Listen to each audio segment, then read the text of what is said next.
All right, let's try this again. Opening Discord tonight on my other channel, or actually my main channel now. Yeah, I think we fixed it. So let me know if the live feed is actually seeing this. Let me know if you can actually hear us. And you guys got an open conversation tonight because I'm going to be leaving you to your own accord here on Discord. Hey, that rhymed. And then kind of go from there. So the conversation was kind of giving a little bit more detail on what's happening with the Aron Ra and Hovind thing, what's to be expected, and it is tomorrow, 7 o'clock Eastern Time. And yeah, where do you want to go with that?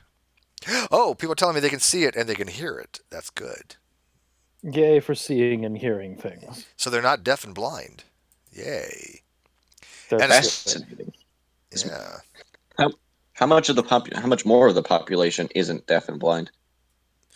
Well, a lot of people are actually considered to be legally blind if you're like 2400 vision or something like that. So. I guess we could mention some of the same stuff with. It's interesting about their credentials going up against each other and what the questions they're asking. What do you think that Kent Hovind's going to be asking? Like he was asking about Aron Ra's name if it was legally changed. What direction do you think he's going to go? Yeah, that was the two questions that he had originally asked was basically, could you give me the best two evidence of evolution? Which honestly, I don't give two crap about at this point. We all know Kent doesn't understand evolution, and if it isn't because of willful ignorance, it's just mental deficiency. I don't know. He doesn't understand evolution. I get that. Steve McRae, the unbiased moderator, ladies and gentlemen. Yeah, well, no, I've definitely said I have a. Well, Aron said it's not really biased, and I'm like, I agree with him. I don't really have a bias, but I mean, obviously, I think Ken is just practically wrong. But here's the thing: the question and this is public. Kent really wanted to know if Aron has legally changed his name to Aron Ra, which the answer is yes, because he ran for state senate and he changed his legal name to Aron Ra. Why, if that is any concern, I have no idea. Why is it a part of the discussion? I don't know. But I'm thinking that because Aron might bring up things about Kent's, lack of credentials, lack of educational history, that he might try to do personal ad hominem type things to him in return, but that's going to backfire with him miserably because it's not a good strategy. It's not a good strategy. I don't know what a good strategy is for Kent Hovind in this conversation, though. Well, I mean, Aron's not going around calling himself doctor, right? Oh yeah, Dr. Dinah. Yeah, well, Dr. Hovind too. He calls himself Dr. Hovind? People do call him Dr. Hovind. Matter of fact, his secretary and Steve, they keep going, they call him the doc. They call him the doc. And, of course, Ken has told me. He got an honorary Christian degree or something like that? He's got supposedly four honorary degrees. Oh, does he have an honorary degree from Liberty? No, I think Eric went to Liberty. Does he have an honorary doctorate? Because that would be freaking hilarious. Yeah, they're like supposedly honorary doctorates, but they're not like credentialed or nothing. Oh, okay. He has the only actual education he has is 2 years. He can go around calling himself doctor. He's got honorary degrees. They're not. You don't. Like Dr. Shack. It's a colloquial type term. Yeah. But they think he's a real doctor. I mean, I've had people tell me he has actual degrees. No, he does not. A lot of people with doctorates aren't real doctors, Steve. Well, I'm not talking about medical doctor. I'm talking about doctor. I know the difference between an MD and a doctor of philosophy. A PhD is a doctor of philosophy, but it's like, listen, doctor, what can you prescribe me? I'm a doctorate of comparative literature. I can't prescribe shit. That's what you need to have. That's when you need the prescriptions, though, right? Yeah, no kidding. It was a Saturday morning breakfast cereal cartoon came out a little while ago. It was just like, Doc, what can you tell me about my my degrees? Well, you're stage 4. Wait, what's happening after that? Is there a stage 5? No, there is no stage 5. You're screwed. Yeah, you're just death. Stage 5. Well, I mean, if somebody had like an honorary degree, like MIT, okay, might have a little bit more clout if I say, yeah, well, MIT gave me an honorary degree. Okay, that's at least a little bit more meaningful. But that's when you get an honorary degree from an uncredited Christian university that has no college coursework, then that means nothing.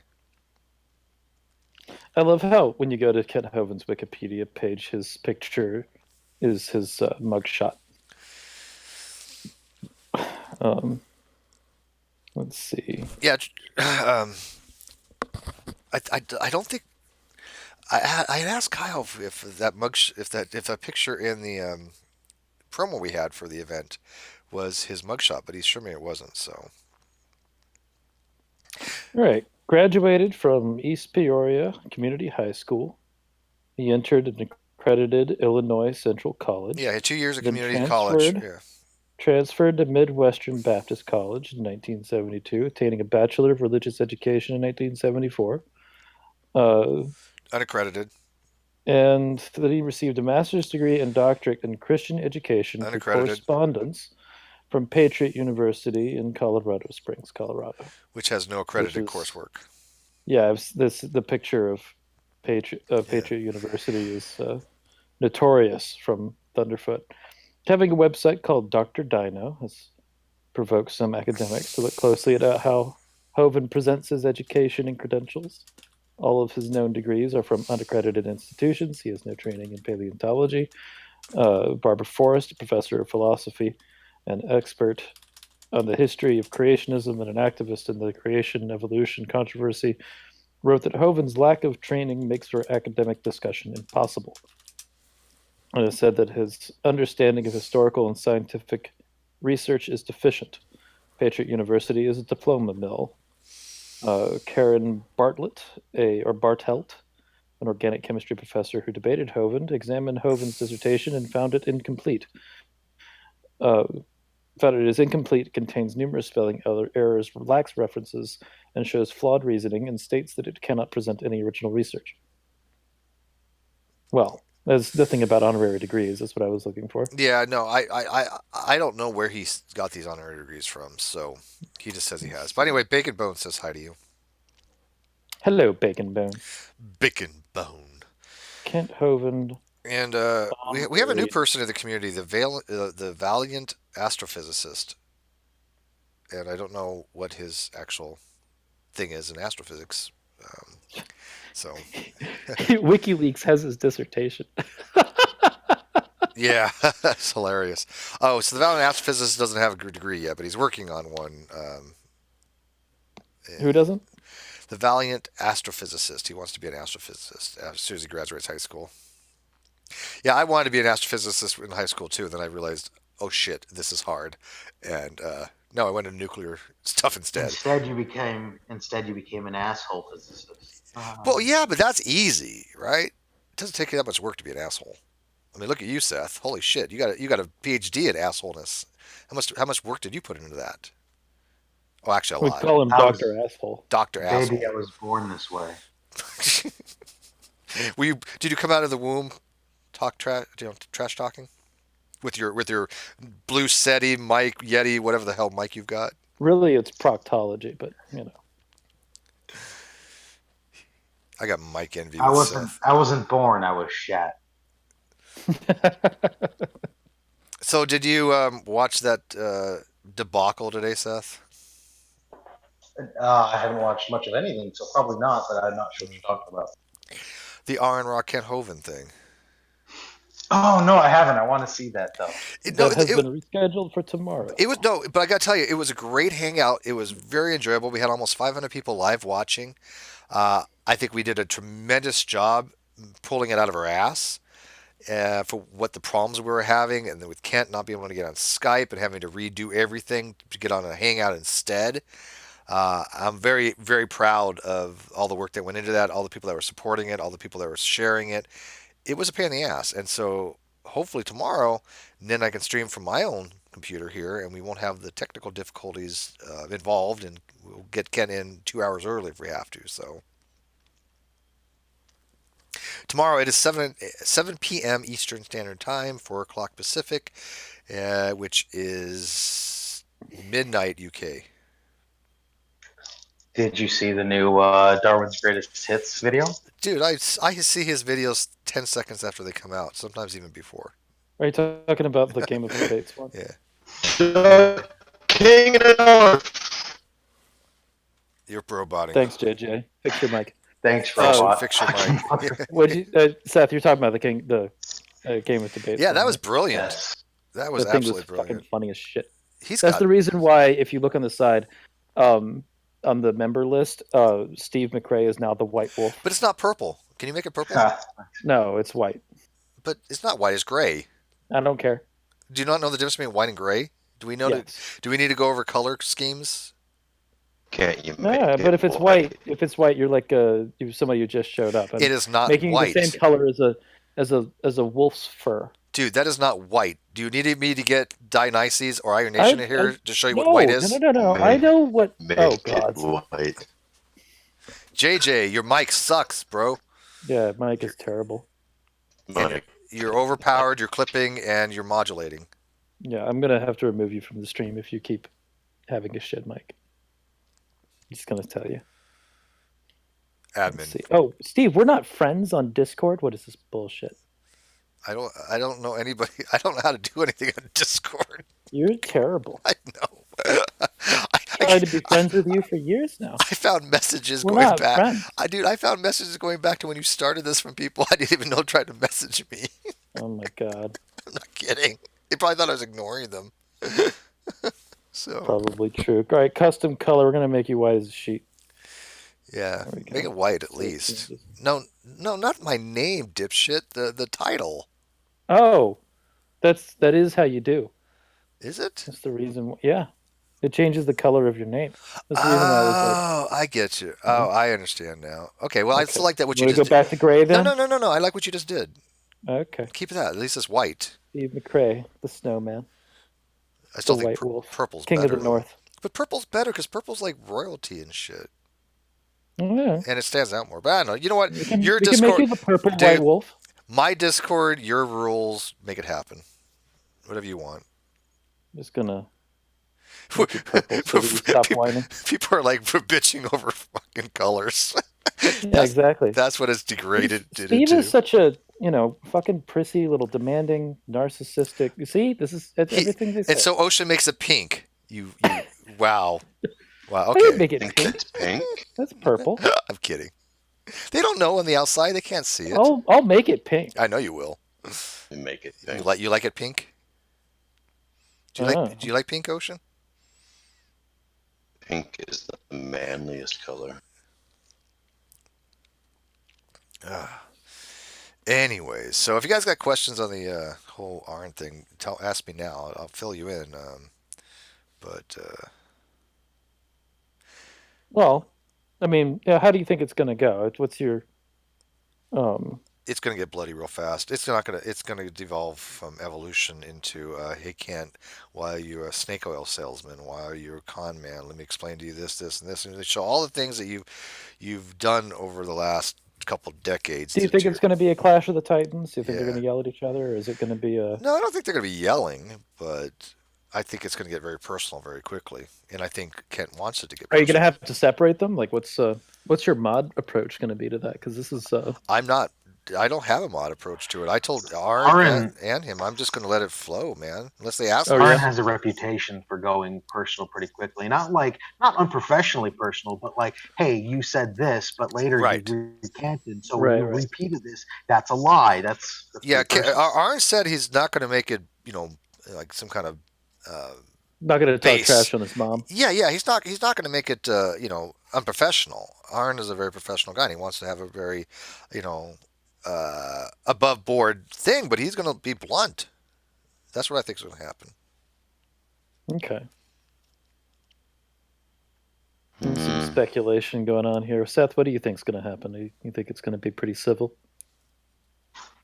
As civil as any Aron Ra debate is. That's a good answer.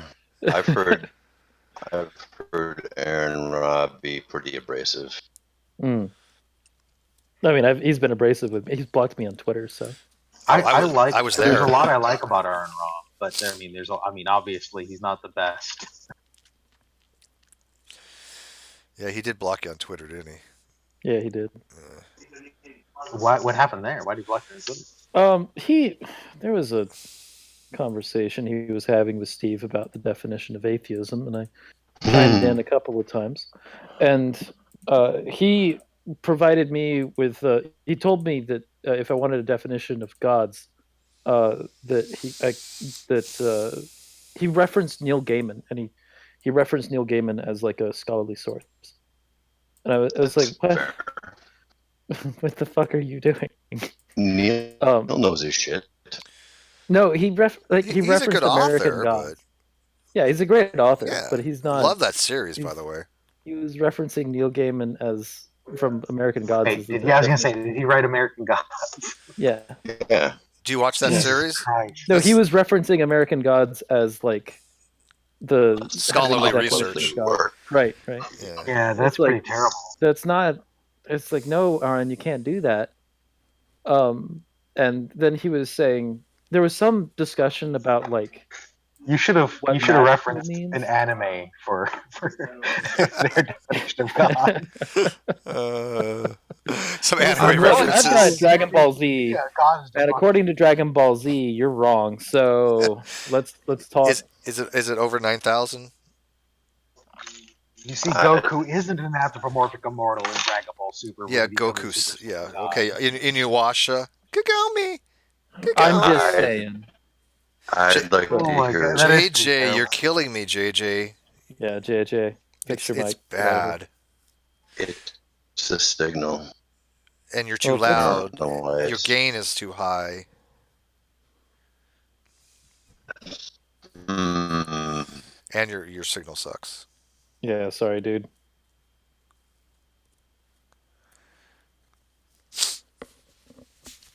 Ah, man. What's up, boys? Oh, there's Shamos. Shamos. What's up, brother? So, Shamos, we're talking about the upcoming Aron Ra Kent Hovind debate that's going to be on Steve's channel. I believe it's going to be on the Non-sequitur show. Is that right, Steve? That is correct. So, we're kind of talking about how we think it's going to go. What do you think, Shamos? Do you think it's going to... Give us your expert opinion, Shamos. It's going to be a straight rape fest. It's going to be destruction. It's going to be like... It's just going to be a massacre. Who's the victim and who's the perpetrator? Oh, obviously Aron Ra is just going to slam dunk that dude. But okay. Whatever. And so, Steve, that's cool, man. You're generating all this really freaking high-level content. So props to you, man. Thank you. You deserve it. Thank you, sir. Did you watch the Richard Carrier, Kenny Rhodes discussion the other day? Dude, that was like, I was literally, when I saw that, I was like, Steve McRae has finally made it. Shamos, why don't you tell the greater like atheist community on G+ that, Shamos, because they've been trying to fucking railroad Steve over pretty much everything. Trying to railroad him over what? There's drama all over the place, man. It's weird. But I'm pretty proud of how Steve's been able to pull this off as well. He's been getting some big names on here. The drama's squashed for the most part, and we're going to leave it at that. I've worked hard to get big names in. One of the reasons I've done what I've done is because I need the name, not just the great debate community, but I need the non-sequitur to be isolated where it doesn't have the drama. We cannot get big names in if people think it's a drama fest. And I've inoculated it such that it doesn't carry over. So anything that the trolls do, anything that people have done to try to smear my name and to bespeak me and to try to ruin my reputation won't get carried over to that. And that is the whole point of that. That's why I distance myself from people. That is extremely good decision. That shows a lot of foresight on you, Steve. That's extremely smart. You had so much foresight to do that, you have no idea. Well, we've been planning things for about a year. This was not something on the spur of the moment. I knew the direction I wanted to go. The Non-sequitur podcast right now is in the top 500 on Anchor. It is on Apple News. We're going to be on a new and notable. We have like 600 unique people going to that webpage a day. So people listen to it. We've had over 2,000 downloads already. 2,000 downloads for a brand new podcast. I'm smiling from ear to ear, dude. I'm so proud of you, man. I really am. I'm stoked for you. Thank you. I know that you're gonna continue to grow it, and like it's not gonna guys being like 2 years from now when you're like rolling in the money, straight famous, because you just provide great content and stuff. No, so it's not. Just remember me when you get there. When you get there. I will say, Steve, though, I do want to crack at Kenny Rhodes. Okay. I do. Yeah, no, you do. No, we're never going to be so rolling in bad. money, but that's not going to happen. We're not like drunken peasants. But I If tell you what, he, if No, I'm not saying that you're a set, but I'm saying that money comes to those type of content providers, and it just happens. It's not like, you know what I mean. It just happens. well, So we're I getting mean, we're getting some people, sponsors. We're getting some affiliates. We already I just have. want to say, Go ahead. if Ocean gets a crack at Kenny Rhodes, I want to crack at Kenny Loggins. You want Kenny Loggins crack? Okay. So the reason why I want to crack at Kenny Rhodes is that Kenny Rhodes mentioned me. Yeah, I know. And he said that he's like he didn't. It wasn't. I think that it was talked about that there's polytheists in the community, and then Kenny Rhodes was like Ocean Keltoy, and I was like, what? He knows who I am? I don't. What? Yeah, he knows who you are. And I didn't know that. But he said that I wasn't a theist because I'm a polytheist. That's not exactly what he said. And let's clarify. Let me clarify what he said, because I clarified with him. You have to understand that Kenny comes from a classical theist position. Under classical theism, you're not a, we have different concepts of God. Right. I understand Right. that. But it would. I'm pretty sure he considers you a theist. No, he doesn't. He said I wasn't. Under classical theism. But I don't think he said really. that I wasn't a theist. Well, I don't know. I can't make his argument for him. Like, I think that what he's seeing is polytheist is just something other than theism, rather than polytheism and monotheism as subsets of greater theism. Right, because one of the conversations I want to have with him. Right, because under his hierarchy, classical theism does not allow for deism or polytheism. Right. So. And that's fine. He's talking about classical monotheism. Correct. But I still take issue with it. But I got to tell you, I really enjoyed listening to Richard. Richard. Richard Carrier did good. He did really well, and I gotta say, he was one of the most pleasant guests I've ever had to work with. He was on top of things. He was in communication. He enjoyed it. I was very impressed. So yeah, he's a nice guy. Really nice guy. I like him. I'd like to see that. Go watch it. But anyways, the Non-sequitur show. It was well done. You guys are putting on a good show, Steve. We're up on our game a lot on it. Like I said, we're making arrangements with some big names. One person that we're going to be hopefully working with, he actually was the one that actually came up with a lot of the ways to do transactions for AOL and for Google. So, or was it Google, Amazon, one or the other? But we got some really big connections coming in. I tried to get Alyssa Milano on.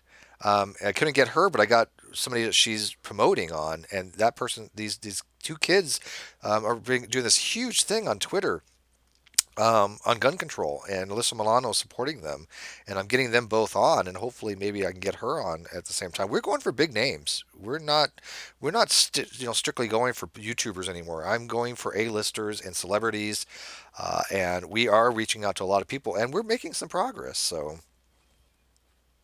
we'll see. Is my volume better?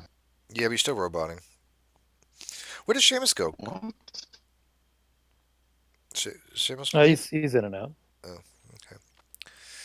He has a similar connection problem. But anyways, yeah, I mean, we're doing the graphics. We're doing a lot of revamping of how we want to do the podcast. And the first season is kind of a trial and error at things. So, but we definitely have some plans, to say the least. We have to have Ocean as a guest. We'll have you and Kenny next time, I think, if we can. It would make for an interesting conversation because there's a lot of disagreement, but there's also just enough agreement to make it interesting. Did you watch the Seth Andrews one, the Thinking Atheist? That was really I good. have not. It was really good. If there's going to be if a thing with me and Kenny Rhodes is going to be is actually going to happen, I'm going to have to look at a lot of videos of him. Yeah. You see, you got to remember I'll do my research. The YouTube channel, the Non-Sequitur Show YouTube channel, is not our podcast. What we do is we do the podcast on iTunes, and then I make a video out of it usually, and then I throw it on the YouTube channel. But I'm focusing on the YouTube channel aspect of it, and Kyle's focusing on the podcast aspect of it. The podcast metrics are far greater than what we have so far on YouTube. I mean, far, far, far greater. Oh, I'm glad that the podcast aspect is working out. You said that you had a lot going on over there. That's pretty great. Our first episode had 1,000 downloads. That's unheard of for new. That's awesome. Yeah, that's a lot. I mean, I'd love to be on it also to talk about polytheism, but if that comes in the form of talking to Kenny, then that's or Dr. Rhodes, then that's fine as well. Definitely make that happen. We've got Anthony Magnabosco coming up. That's gonna be fun. Put me on there with him. Yeah, I've been trying, dude. He doesn't want to do an SE with you for some reason. No, he doesn't like me at all. Why? He hates me. Because I'm critical of SE. Well, I was a little critical of SE too, but he actually put my concerns to rest, and I don't think I really have a problem with it. He hasn't put my concerns to rest. I think the whole system is dishonest, and if you had me on the same show with him, I'd call him out. I would like to listen to that. That would happen. I mean, I know your concerns, and I'm not saying they're completely unjustified, but I think they have good explanations. I think that they have a work in progress. But I've talked with several SEers before, and I don't think that. I mean, my ultimate criticism of it is that I think that SE is predatory and relies on the ignorance of the interlocutor, and it also relies on kind of weasel wording. In a lot of areas, because they switch from kind of an internal to an external view and then an external. Yeah, I've seen that too. They also do a problem. They fuck up empiricism as a category error. They weasel word around faith. They take advantage of the broad usage of faith, and then they also apply it dishonestly. Well, there's a ton of problems with it. Yeah, my criticism was very similar, and I did run it by a few people, and I think a lot of people had kind of similar concerns. But my biggest issue was this: like you said, the people that they talk to are not trained in epistemology, and we're not either. But we at least find it interesting, and we do read about it. But when you're trying to say that the only way to justify having a belief is through evidentialism, I have a problem with that, because I believe very strongly in prudentialism and pragmatism. So if you ask somebody like the average person on the street, do you accept Clifford's principle? And they'll be like, what's that, right? And I don't accept Clifford's principle. I'm a non-evidentialist, or at least at the best case, a moderate evidentialist. But I don't think you have to have physical, tangible evidence to warrant having a particular belief. And I think most people, when they look into that, do really realize that. They come up with that as a position.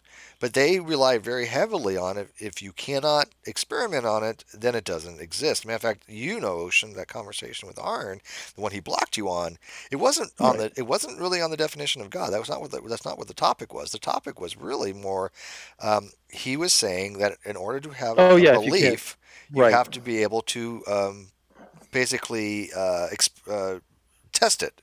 That's where the blocking was, because I took huge issue with that. Because it's wrong. It is wrong too. And I kind of called Aron out on that. I'm like, Aron, you can't say for something to be true or for a belief that it has to be testable. That's logical positivism and verificationism. And most people do not accept that. But Aron admits he's not a philosopher. He hates philosophy, and I get that. But if he's just going to say I hate philosophy, that doesn't really excuse him being bad at it and depending, like his whole worldview depends on shit philosophy. That's one of the problems that I have with him, is when he starts running around saying, well, if you can't prove it, therefore it isn't true.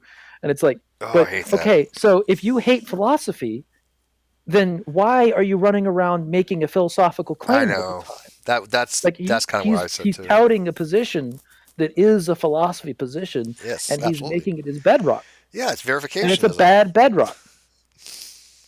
He's basically putting it down that, look, unless you can prove something, you cannot say something's true. And there's so many different theories of truth out there that don't rely on that. That's not what the conditions to be true are. You have, the correspondence theory of truth, that if something corresponds to reality, you can say that is true, but not everybody's theory of truth is going to be the same. What I think is true might be different from what you think is true depending on our theories. And I get that. And I'm not saying that truth is relative, but in order to have knowledge, one of the conditions is that S has to be, or excuse me, P has to be true. Okay, well, what does it mean by P is true? Well, then you get into the theories of truth, I think. And I don't think he really bothers with any of that stuff. And okay, fair enough. But like you said, if you're going to go out there and say a statement that directly relates to philosophy, such that nothing is true unless you can prove it, then you're in some really questionable waters. I don't have a problem with people not liking philosophy, right? I mean, I'm not huge into it. I understand enough for me to kind of get by. And I'm like, I guess I know more than the average bear about philosophy, but at the same time, I'm kind of at the point of learning about philosophy that like I'm enough where I can hold my own in a conversation, but I also realize that I'm completely in over my head when it comes to having a discussion with somebody like Justin Schieber or like some of those, more philosophically inclined people. Yeah, no, I'm in the same boat as you, brother. I mean, Seth knows a lot about philosophy. I think he's one of the people I know a lot. But I'm at the point where I'm happy where I'm at. But back to my statement I was saying, that I don't have a problem with somebody saying they don't like philosophy or saying they don't know much about it and all that stuff. But if you're gonna go around like Aron saying, and hold to a position that's like hardcore verificationist, and not understand that position, like, because that is the bedrock of his position. Yeah. He needs to know more about what he's doing, and he doesn't. And it wouldn't be a problem so much if he was just like a JoJo running around having these conversations, but instead he's like on a pulpit, and he has a voice. Yeah. Mm-hmm. And it's a really simple thing to learn. Like it's not hard, because the only thing he has to do is kind of learn the justification for a couple of positions as far as they relate to what the rest of what he's saying. Sure. But he doesn't even do that. Like, and that would be really useful for him. I'd like to hear. Crap. I'd like to hear Hovind and Aron address the intentionality of rocks. Yeah, well, we're not going to get into the discussion of intentionality because only a handful of people actually even understand what intentionality is. And that would lead into Fodor's argument of natural selection and the ability to select between two coextensive traits. But I look at intentionality. Aron loves that topic. Yeah, no, but I look at intentionality really simple. To me, intentionality is just look at if you have two things that you can't interchange with each other, such that, like I say, Superman can fly, and I think that's true. And then I say Clark Kent can't fly. I may not know Clark Kent is Superman, so there's a different intentionality there. I can't substitute one for another because it changes the truth value. So if I say Superman can fly, if I can't stick in Clark Kent, then there's a different intentionality there, because even though they're coextensive, right? Superman is Clark Kent. It changes the truth value of that proposition. That's how I think of intentionality. But anyways, it's funny that you mentioned where you were at, Ocean. I'm happy where I'm at just for the point, like, for example, the other day, Matt Bell, who loves to just shit on all posts, right? I mean, he's just throws out posts and hopes to see what sticks. And it's just, I don't even bother 99% of the time reading what he writes because it's just pure shit. But anyways, he had engaged Alex Malpass, and Alex wrote back a very astute response. And I understood it. And I was proud of myself. Yeah, that's where I am, where it's like, if somebody's talking over my head, I can at least kind of ride along and understand. Yeah, but you know what? Matt Bell couldn't understand it. Fox in the Know understood it. I understood it. There's like 16 people that liked what he said that probably understood what he was trying to explain to Matt about denotative connotation. And he was, because Matt Bell was basically saying, saying nothing is blue. And what Alex was explaining to him, that if you say nothing is blue, that's not reification. It's not a hyperstantiation where you try to make something concrete out of a concept. That means that nothing is the elements of that's not in the set of all things.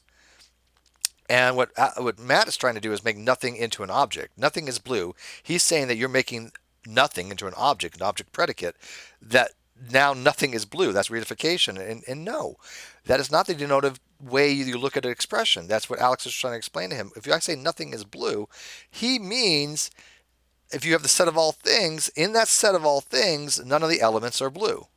And I understood exactly what Alex meant. And just to clarify, because I do this often, I want to make sure I understand it.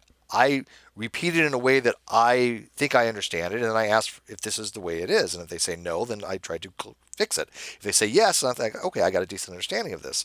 So I'm happy at that. That's all I will go further into philosophy, because I will never understand half the crap that these people understand. And I don't know if I want to. It's difficult. It's not easy stuff. I won't be at the level of like, Nicola H. or Ozzy or any of those guys. It's never going to happen. I just want to know enough to where I see a conversation going on, I don't feel like a dumbass like I did 3 years ago. Because I did. Right, I feel you on that. I was a dumbass in philosophy. Do you remember me back then? I didn't know shit. Was. Yeah, I know. Steve saying was. I remember. Well, I don't think I'm a dumbass in philosophy any I'm longer. fucking with you. I know, Steve. I'm just fucking with you. I'm actually, I would say I'm at least a yellow belt, maybe. They say I'm a blue, but I'm happy with yellow. That's fair. I'm okay with that. Where would you place you, Ocean? I don't know where I would place. I don't think I'm a black belt as far as philosophy goes. No, I don't think you're a black belt either. I would place myself like, what's higher, green or blue? Blue's higher, isn't it? Depending on your. I don't know thing, which one. I would, well, whatever yellow and I think green is higher. Is it? Then yellow and blue. I'm in between there somewhere. Yeah. Where'd you put Seth? Brown with a stripe. Is he a black belt? I don't know. Brown with a Seth green is a streak. brown with a green streak sounds about. He's a brown streak. Seth, you're He a was brown on streak. Philosopher Kings on the on the debate of Game of Debates, whatever Okay. intro thing. So You know what's funny? Do you know what my favorite hanging thing out on with that? Ozzy over there. You know my favorite thing on that Darwin's Greatest Hit Game of Thrones was actually when Godless Girl popped up. That was, No, I died. I died laughing. I was like, this, That was holy so shit, good. that was so Wait. unexpected. Where was I? You're you're not in the 3D models, but your name pops up next to the Philosopher Kings when it's moving over that. Because if you notice, like a lot of the names that show up are associated with the communities that they're a part of, and you came after Flat Earth. Arcane Philosopher Kings. Logos was in the Flat Earth one. Yeah, that's what I saw That's too. awesome. He wasn't in the Christian worldview section. He was in. Is Arcane even still around? I Yeah. don't- Yeah, I he guess pops so. up in the Flat Earth Yeah, community. he argues a lot of flat Earth stuff. He was a bozo before, now he's just a joke. I remember Is when he we were still laughing high about on the him pots? thinking that the pyramids were power plant of some kind. Yeah, no, yeah. It's gotten worse. Yeah, he's gotten worse. There was a video called like Arcane Logos and the Raiders of the Lost Ark, Oh yeah, I remember that. and it was funny. It had me losing my mind. Like I just flat out lost it on Arcane Logos in that video. Yeah, I miss a lot of those conversations like that. I gotta admit, I'm hoping this Discord kind of picks up on some of those things eventually when I do these. That we get some of those shit conversations because they were fucking hilarious. That was when the Christians were a little bit more active. They're not anymore. I think Well- that it happens inevitably with a lot of these scenes. Is it starts out where Christians are engaging with everybody else, and then they find out that they're not as good as everybody else in arguing, and then they eventually retreat. Yeah, there's very few theists out there that can hold their own in a really good conversation. I mean, there was. I mean, there's some solid Christians out there. Oh like, yeah. Zhao Chihuahua and General Han Solo Sure, are two absolutely. great examples. Brilliant examples, and also who was that one presuppositionalist that I didn't agree with him, but God, he really could hold his own. Darth Dawkins. Oh God, no. What's his name? Come on, you know who I'm talking about? Jimmy Stevens. Jimmy. He's a presupper? Yeah. Yeah, Yeah. Oh, I didn't know that. yeah, he's a presupper, but he was very articulate, very educated. So, No, precept is still stupid though. well, it's pretty well died. I mean, the only people you find I got a holding on to BRB, it. so Okay, hold down the fort, the Molly. the only people you find hanging on to precept is basically people that just don't have any kind of other argument or anything like that. They just don't. It's the last bastion of intellectual dishonesty, I think. So, anyways, who we got in here? But guys, the link to come in here is in the video description. Anybody come in the Discord here, so get your happy ass in here and come join. Um, Okay, I'm finally back. Whoa, there's people here. yeah, Molly's here and JJ's here and Foxy's here, but they're quiet. And a powerful magician. That's JJ. I didn't know that. Hi, JJ. Yeah, JJ's easy to recognize. You just listen for the modulating, overpowered, overgained mic. Listen for the person you can't understand. That's JJ. Yeah. It was fine earlier. I don't know why. Jesus hates you. I don't know. I think I'm having connection issues. Hold on. No, that's JJ. It's not you. Oh God. Yeah. This is why we don't have JJ in Hangouts. He's loved over in Krillism. Right? Hey Steve, I love it. Yeah, go ahead. I was actually wondering, or you made the comment about precept being kind of the last vestige, or oh gosh, it's late. I'm so tired. Last vestige, basically, for people who don't have any good arguments, and that it's kind of dying out. But so I grew up a very very religious family, and all the churches that I went to, like I honestly don't think it'll ever really go away because of the fact that the people that are doing it don't want to take the time to actually think about the hard issues. Like the reason why we're alive, why we're here, they don't really want to think about it. So that's why they love precept. I'll just presuppose God. I'll presuppose this is all as is, and it's exactly as God wants. And No, you might be right. Maybe not like ever going away. And there's different types of precept. You got to remember, what we're used to seeing was the Psi 10 type, not the original things that like the Clarkian and the Bonson and who's the other guy? Rantil. Well, I mean, I'm not saying that I don't like any of the precept thing, but I mean at least that the original versions and stuff like that. I think some of them were trying to do a Socratic type method, even though it was a bastardization, but. I think you're right, though. When you said that they don't want to think about the hard existential questions, I agree with you. I don't think a lot of people want to get into metaphysics to understand the types of arguments when it comes to existentialism and existence, because they're not easy. I don't understand them. Metaphysics is hard. I got books on it here. I was reading Aristotle's treatise on metaphysics, and I got to tell you, I might as well just been reading freaking Chinese. I don't understand it. I'm not going to even remotely tell people I understand metaphysics. So I can see why people don't want to try to formulate their metaphysical positions, because it's hard. The farthest I can go is just foundationalism. I can go tell you my theory of knowledge and justification. I do accept RTB over JTB, but other than that, I think you're right. It's just easier to say, I'm going to presuppose God, whatever God wants, that's it. Therefore, I don't have to do any really hard thinking. Sure. Yeah, I don't have an argument against that. I really don't. Right. An easy way to try and get to the end of a finish line without actually having to run a race. I assume my point. I also assume I win. Yeah, exactly. They have some reasoning for it, but it doesn't.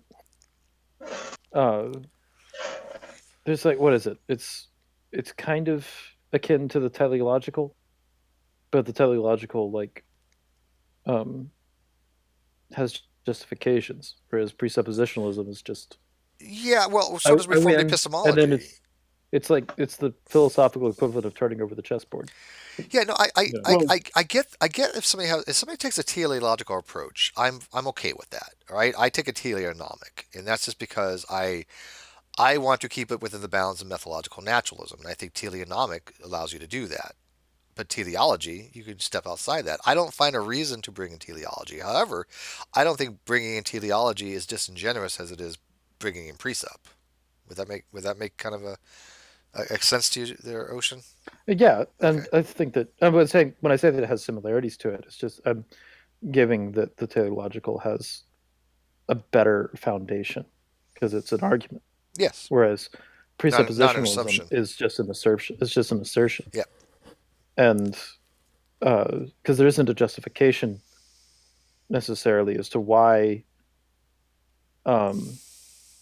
rational thought or logic necessitates God. Um, No, it's kind of a circular argument.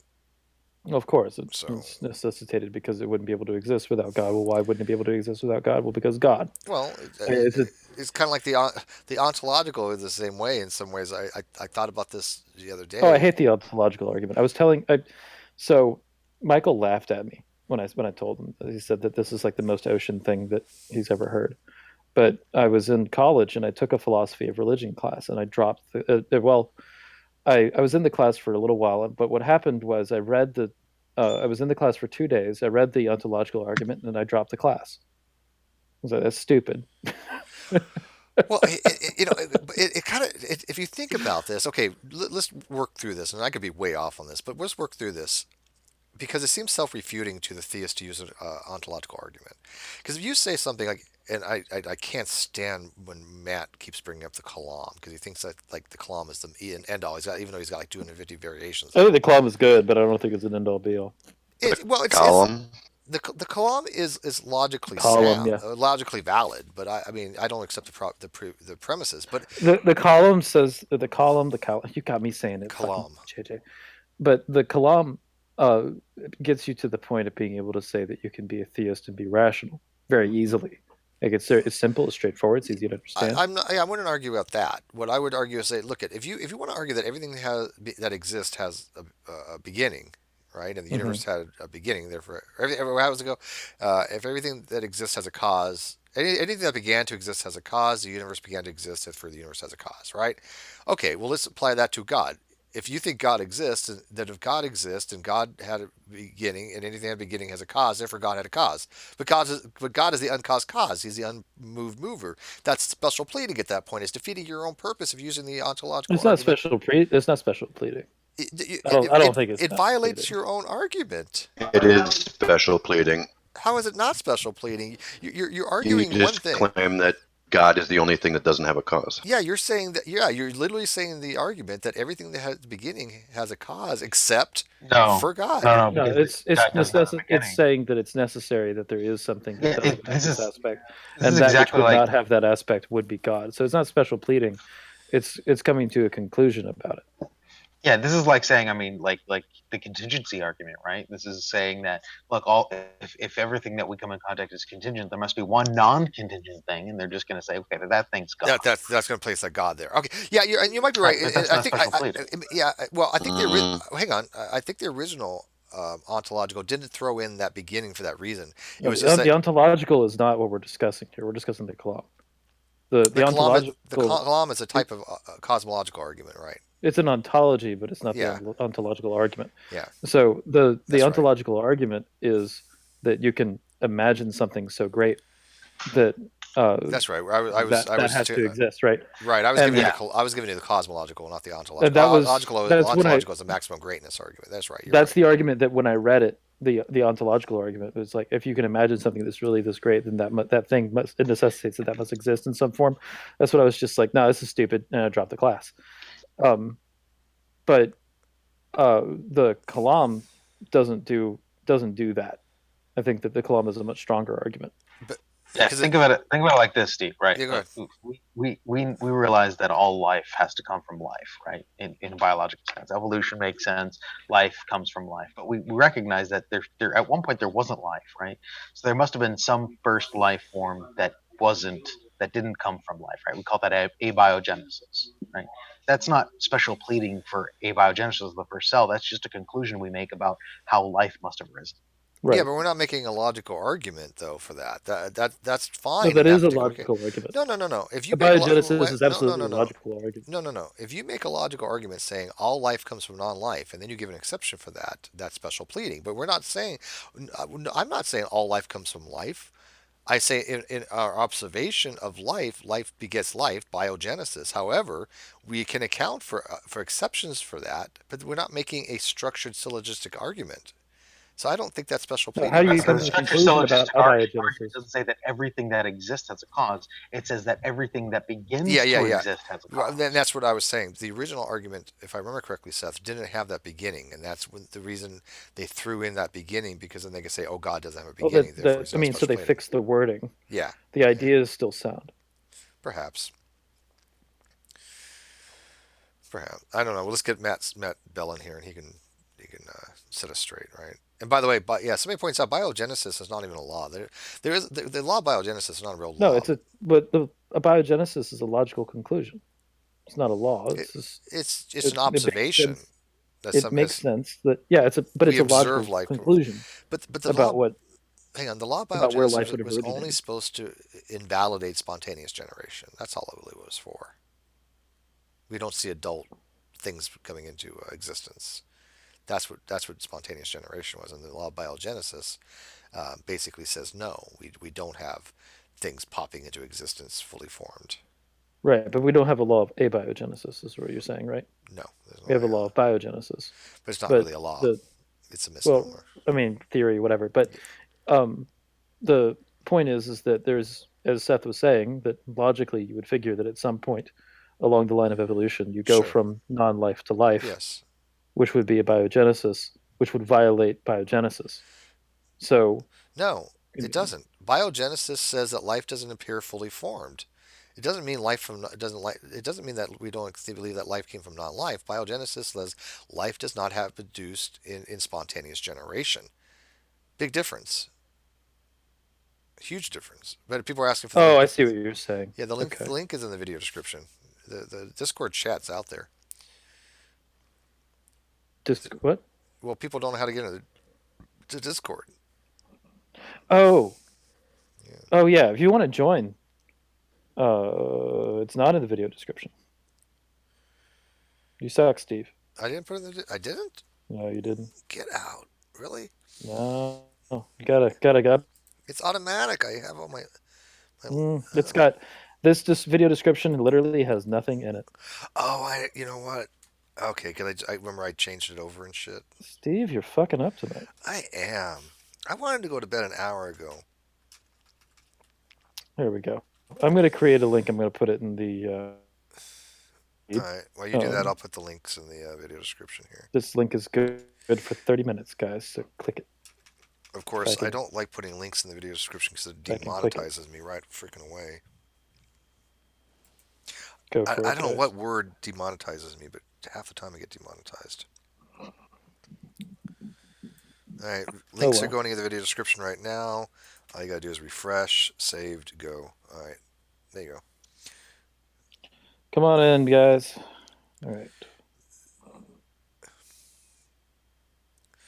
Got people showing up. Just look for it says link to GDC Discord 24-hour live discussion. It's in there. I put a link in the chat as well.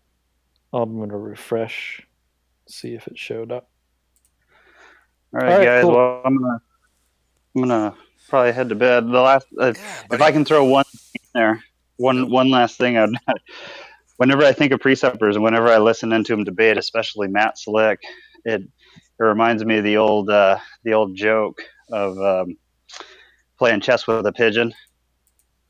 You know, They do this big word salad and they just keep spiraling back and forth and bait and switching, and it's just like it's a pigeon knocking all the pieces over, shitting on the board, declaring himself the winner, and you're just like, what are you doing? We see that all too often, though. I mean, Tommy Hall just did that the other day. I don't remember who was in the thread. I think it was J.D. Kane, Hogtie, Scott Gurton, and I think some other people. But Tommy, for some reason, just didn't understand what people were telling him, and he just declared himself the winner and done. And I don't understand that anymore. How these people, especially these theists, think that they have such good arguments when they don't. It's like playing. Would call himself a pre-supper, though. Who doesn't call themselves a pre-supper? Slick. Oh, okay. Slick is uses the transcendental argument. Yeah, we were actually, it was Slick who was supposed to have that conversation with Carrier, but Slick had a conference he was at that day, and he said he would do it, but then when it got near the time, he said something to Kyle, but we didn't know what it meant. But then he never got back to us, so I don't know what happened there. But I did talk. I don't know what the conference was about. No. The topic of the discussion with Carrier. Oh, empty tomb argument and the historicity of Jesus. Favorite. Did they go over the convoluted birth narrative? Carrier's weird wheelhouse. No, not really. But Rhodes, I mean, I thought Dr. Rhodes did. JJ, you managed to ask that before Seth did. I know.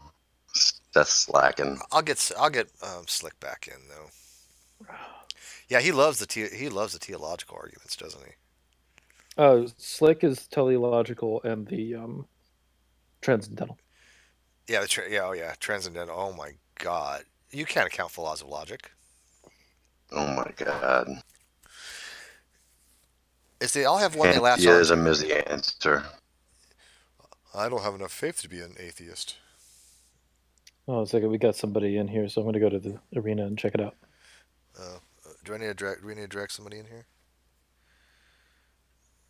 Oh, who's somebody naming the title of a book, or is that a serious thought? Yeah, you can bring Valiant Astrophysicist in here. He's legit.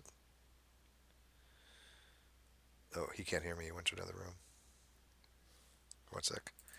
Hey, yeah, you can drag Valiant, and he's legit. You can bring him up here. Oh, okay. Yeah. Cool. You already know who it is? Yeah. Cool. Are you naming out the title of a terrible book, or is it Ray Comfort book, or was that a...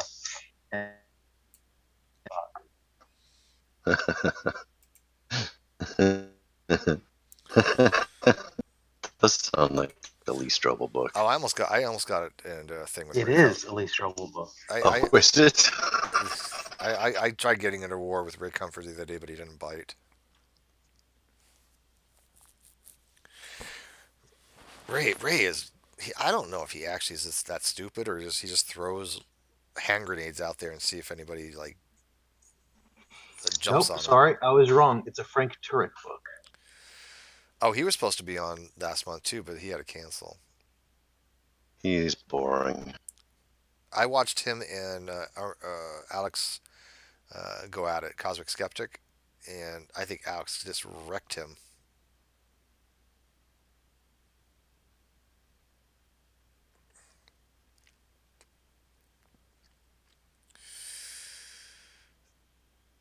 Yeah, people talk about Bible Thumb Wingnut. I don't even know what that channel is anymore. I've watched him a little bit, but I don't think they have anything to offer anymore. It is the same, just diatribe. Atheists are bad. That's the one with Matt. Is that the one with Matt Slick on it all the time? Yeah. Matt Slick and Tim. It is the biggest fucking echo chamber I've ever seen next to. Oh, it's gotten really bad the last really few bad weeks. Matt Malpass went on and explained the problem with Matt Slick's argument, and Matt Slick came back saying, "No, he didn't. What he said? He said my argument's fine. I just the specific way that I formulated it is a little problematic. He didn't like That's it. delusional. Alex destroyed that argument to no end. It was not a matter of delusional. Yeah, it was not a matter of your argument's poor. Let me help you fix it. It was this is not even an argument. This is crap. This is shit. Is unfixable. The ship has sunk. And I did listen. And I even had a video on that, Skylar made a video of me talking to Matt on that. But yes, Matt and Rappaport and Tim were all putting out this narrative that Alex didn't think the argument was that bad. He just could, add some suggestions to it, and we're like, what? Yeah, he just didn't like the distinctive syllogism. That's all. Yeah, didn't exactly. like. No, he he told you that the formulation of the argument, the way you formulate this whole thing with A or B, Not not be A, there. therefore Yeah. B is just completely done. It's dead and buried. It's over. Yeah. Yeah. And then they had to go over it again. They did it twice. At least, and Scott Clifford did a wonderful job explaining it as well. Clifton, you mean? Yeah, when was Clifton. Clifton on? He did it on a blog. Oh. Theoretical bullshit. Mm-hmm. Yeah, we were just talking about that guy the other day. I haven't seen him forever. He tweeted the And other that day dude's something. got like all the good traits. Like, what the hell? Leave some for us. Yeah, he's good looking, intelligent, Mm-hmm. famous. Yeah. Haters. Hate it.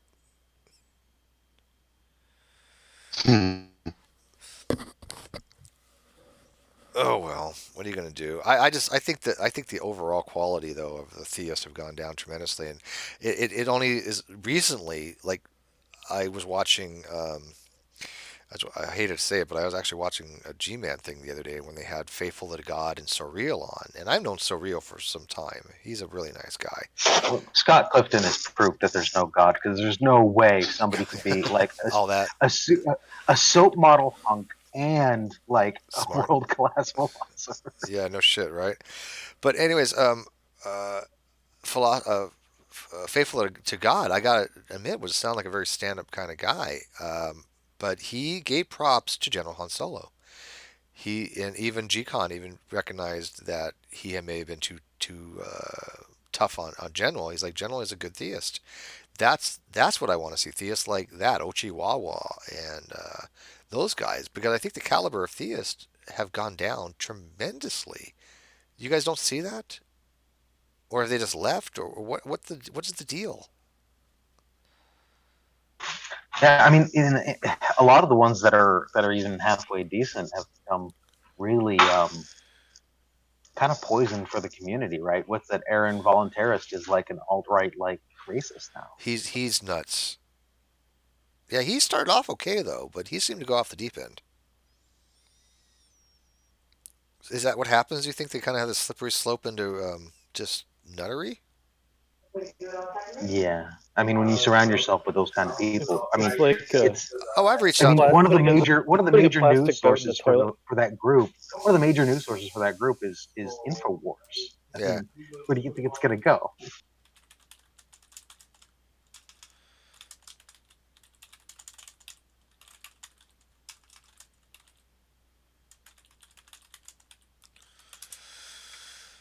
Yeah, people like tell me to get Scott Clifton. Oh yeah, I know. I mean, I have him on Twitter. I can get Scott in if I need to. I've reached out to him before.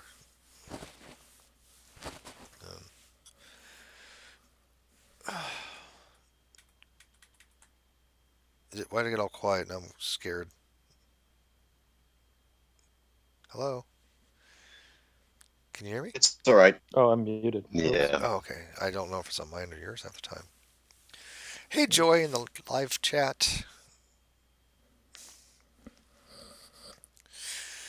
But yeah, I'm really disappointed. Like I said, I really like the conversations that people used to have between the theist and the atheist, or theist and the non-theist. But I just see more and more theists go into full batshit mode.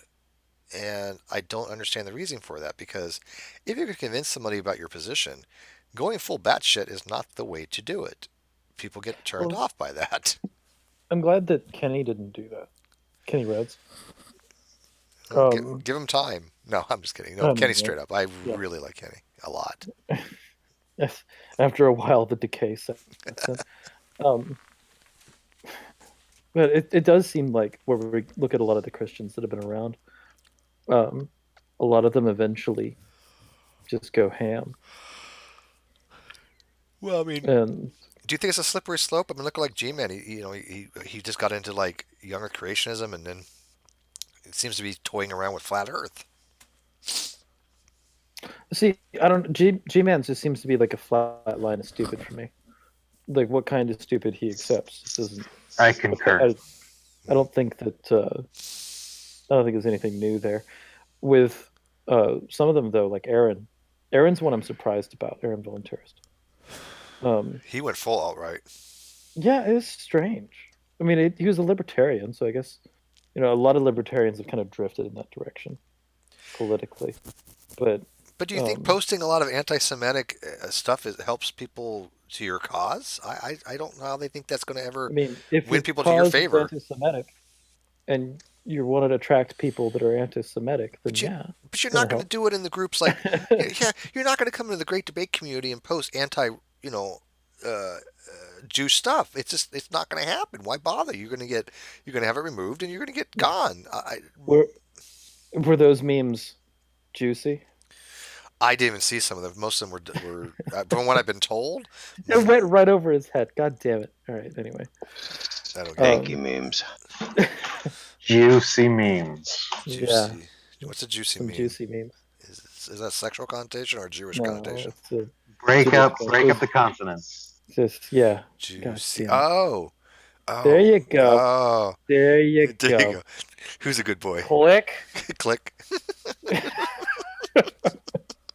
You could just hear the gears slide into place. Click. It all was together. Oh. See, it took explanation. Thank you. You can hear the. It's never funny after you. You can hear the clicking noises. That's my brain. Unless you can make the click funny. Oh, God damn it! Unless you're gonna make explaining it funny. Yeah. Juicy, icy, you see, juicy.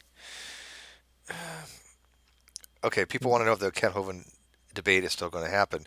It's not a debate. I guess we'll have to occasionally update this. It's a discussion, it's not a debate, and it's happening tomorrow at 7. You fucks. Eastern, yeah. Yeah. There you go. Yeah, John, no, is not going to go on this server right now. If you're just joining us, let's recap the news. Kent Hovind couldn't figure out technology, so we're going to have to try it again tomorrow. Both parties have agreed to do it again tomorrow, which is pretty impressive scheduling, if I do say so myself. But they'll be doing it on a Google Hangout this time, which is something that Kent Hovind has done before. I still think we're going to try to use Skype. Oh, you're still going to use Skype? Well, maybe, I don't know. We have the layout already done for the discussion. So if we use a Hangout, it's possible. But I don't know if we can make it work. Is it he has to call in, or are you going to call him in, or we'll whatever? Figure it out. The problem I think you guys need to meet like an hour ahead of time. Yeah, no, I'm going to be streaming it from my house, so I won't have the same problem because we had to use Holy Kool-Aid. He was going to stream it, and then we were going to stream it to Facebook. And so he's not that familiar with OBS, and so I have my OBS already set up. It took me forever to figure it out, but it works pretty well now. And so I have that layout and everything ready to go on it, so I will be doing it, so there shouldn't be a problem with Skype. If you can't get in. I have that layout and everything ready to go on it, so I will be... Hey, feedback, watching the video. I'm going to update his roles. This is the guy that was... Lusty's like PST confuses people. No, EST confuses people. I'm in California, but I'm using EST only for the fact that Kyle's an EST, and I don't want to confuse him. Actually, no, I get confused. I've messed up a few times. So 7 Eastern. I mean, to be fair, I completely forgot what day it was and thought that it was happening tomorrow until you reminded me, Steve. Oh yeah, didn't you message me going, "Hey, what time is it tomorrow?" I'm like, "No, not tomorrow. Today." And you're like, "Is it the 1st? Was that you?" Yeah, it was me. Yeah, that's okay. Yeah, I remember that conversation with somebody. Turns out I was right the whole time. It's happening tomorrow. Oh, dude, psychic. You had a premonition then, didn't you? Yeah, instead of getting this the day before my birthday, I get the day of my birthday. Wonderful. Yay. Well, I got to tell you, we had almost 500 people watching live. So if we can get that yesterday, then tomorrow, I think we can get twice that. I was excited. Like normally I'm used to seeing, your Hangout sitting at like 40, 60. But when I saw this sitting at 500, because I was, sitting there in the chat, I was like, oh, this is going to be awesome. Yeah, they got the names and everything, but you got to make sure you catch all that tomorrow because everybody was like clearing their calendars. My bigger Hangouts, they get it between 100 and 350. It's going to be streaming on Non-sequitur show, right? Yes. Okay. But that's the funniest thing. My highest I think was 350 with one of the Hovind things. This is on the non-sequitur. Now your highest is a failed attempt at getting Kent Hovind and Aron Ra on the same channel. So now we got my to main make sure channel. it happens this time. We'll see if you hit a K. So Yeah, that'll be So cool. it turns out that Kent Hovind is worth more non-existent than he is when he's actually there. That's excellent. That's the way I'm looking at it. What? Slight. That was a fucking. I see what you did there. Yeah, I don't know. That's that was savage. I don't know like if you should do that. Yeah, I think you know what? I'm surprised Aron didn't come up with that one. I know. It seems like you crossed the line a little bit there, man. What I want to know is how we have not got 1K yet. On we had 500 people watching, and we still don't have 1,000 subs on that channel yet. We're close, like 40 more, so we'll have it by tomorrow. Well, I mean, people didn't sub because they watch by mobile. That's why they didn't show up. No. I figured it out. I looked at my analytics. 40% are on mobile, believe it or not, or tablet. Wow. It's 37% is on mobile, and another 9 is on tablet. So almost half. People are putting their iPad up in the kitchen and being like, "All right, well, I'm going to watch Aron Ra squash Kent Hovind while I cook." Yeah, and they don't sub when they're on the mobile. Oh, I see. So that's why. Yeah. Lusty made a good point. He said 500 views, and Kent was off recording his response with no internet. Yep, true story. I don't know what the hell was going on with that. I just don't. I was telling Anthony Magnabosco today it was the most bizarre thing I've ever seen. I've never had that much effort and issues with a guest before to that extent.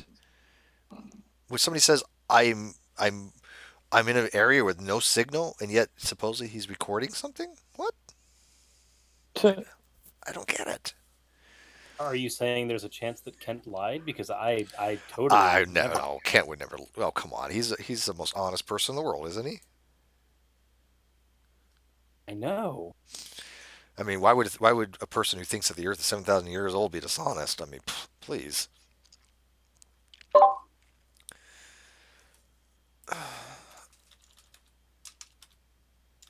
I know he listened to the first couple minutes of the show. I don't think he watched the whole thing, but the first minute or two, he's like, "I didn't bail out." So he left a comment on that particular video. Yeah, oh my God, we need about 50 more subscribers, guys. We gotta get to 1,000. On the Non-sequitur show? Yeah. I think that's on GDC, isn't it? GDC sitting at 950? No, the Non-sequitur's at 946. The Non-sequitur is well over 1,000 now. But I think tomorrow, Aron is probably going to shout out the Non-sequitur show and give links out because he actually likes the Non-sequitur show. I think he's going to help us promote it, which could do a huge amount for us if we have Aron on board on that. I think he likes the platform. I think he likes the way the podcast is done. So I don't beg for subs, by the way. I think subs are important because subs are an indication of how many people you're going to have in live. And so when you're doing something live, you want people to listen. So the more subs you have a higher percentage of people that are going to be in the live chat listening. So there's a direct relationship. It's called analytics. So is Bunny in the live feed? Where's Bunny? Why isn't Bunny in here? I don't know.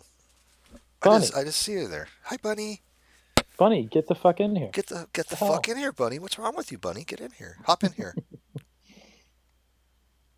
Peer pressure. Accept it.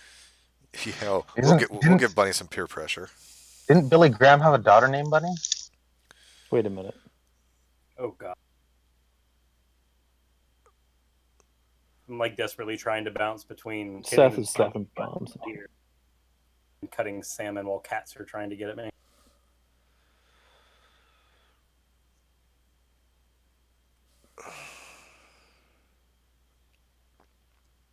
Yeah, somebody points out you have to have at least 1K subscribers, but you also have to have 4,000 watched hours. We don't have that in the Non-sequitur show, so that really doesn't matter. I just want I just want all the channels in the GDC to have 1K if possible. Bunny's like, wait, what? We just need a chicken here. That's all. I mean, we got ocean, but it's not quite the same thing. I was going to say Seth isn't enough. Seth is not enough. It's funny that Seth and I both have like crazy fucking beards, and yet when you're talking about getting chicks in the room, it was me and Seth that were brought up rather than Molly. Well, Molly has been quiet, and I forgot Molly was even in here. Molly, say things. Say things. There's Molly. I'm still getting over my cold, but hello. Hello. We missed your voice. I'm just quietly learning. You do the Discord thing. You're over in Krillism's Discord often. Yeah, she's recovering from listening to John talk a lot. Yeah. Don't bring Molly. Don't bring John over here. Whatever you do. Hey, don't say it one more time. No. You said it twice. No. Yeah, did somebody say Jordan Peterson? Oh God. No, what was tragic is today he was talking and he actually started to make sense, and I thought, oh my gosh, okay. That means you've been hanging in there too long. Now I need to leave. It's back away slowly. Don't look into the abyss, Molly. Don't do it. Step away from the ledge. It's okay, Molly. There's help available. I hope so. Yeah, it's called deep breaths and alcohol. Yes. Are you outside somewhere? Where are you at? Oh, it's fan. Hang on. Oh. What is up with the lobster thing? Oh God, it's weird. You don't know about this, Seth? I don't either. I know about it, but he's. No. I was talking to Seth. Seth, do you know the lobster story? No, I know just about everything else. Somebody tweeted once. So the only reference I know about it is somebody I think tweeted once that like Jordan Peterson, like a timeline of Jordan Peterson's life, and it ended with him like ranting about lobsters. Yeah, he had an interview where he spent about a half hour talking about the social biological structure of lobsters as compared to like humans. In fairness to him, the interviewer brought it up. Sure, but yes. There's a passage in his book that talks about the hierarchy system of lobsters. Uh-huh. And that lobsters receive, his argument is that lobsters have a similar nervous system that we do, and they respond the same to, I think is serotonin or dopamine. Which one was he talking about? I don't remember. It was one or the other. Some fucking feel-good chemical, one of those. Oxytocin. And they respond positively to certain situations, and the higher up that they are in the hierarchy, the more of that they produce, so the happier they are. And that's something that is also common with humans as well. And he's saying that since lobsters are like this, there's 200 million something years of evolution in us that accounts for this hierarchical standpoint that we have. And so that's there. We're going to have to deal with it.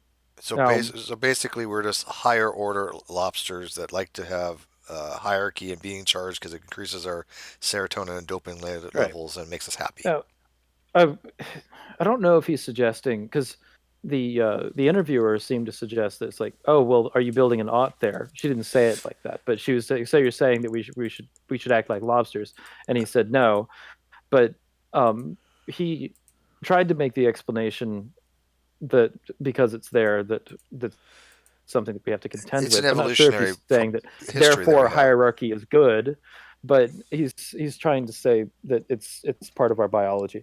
Now PZ Myers comes in and says, no, I was going to say that doesn't follow according to evolution. Yeah, right. He destroyed him. It's not a thing, and he made this like 10-minute video just basically deconstructing that whole argument from a scientific evolutionary perspective. And I haven't memorized the argument, but he was saying, first off, we're further away from lobsters than you say we are. It's more like 300 something million years than 200, but cool.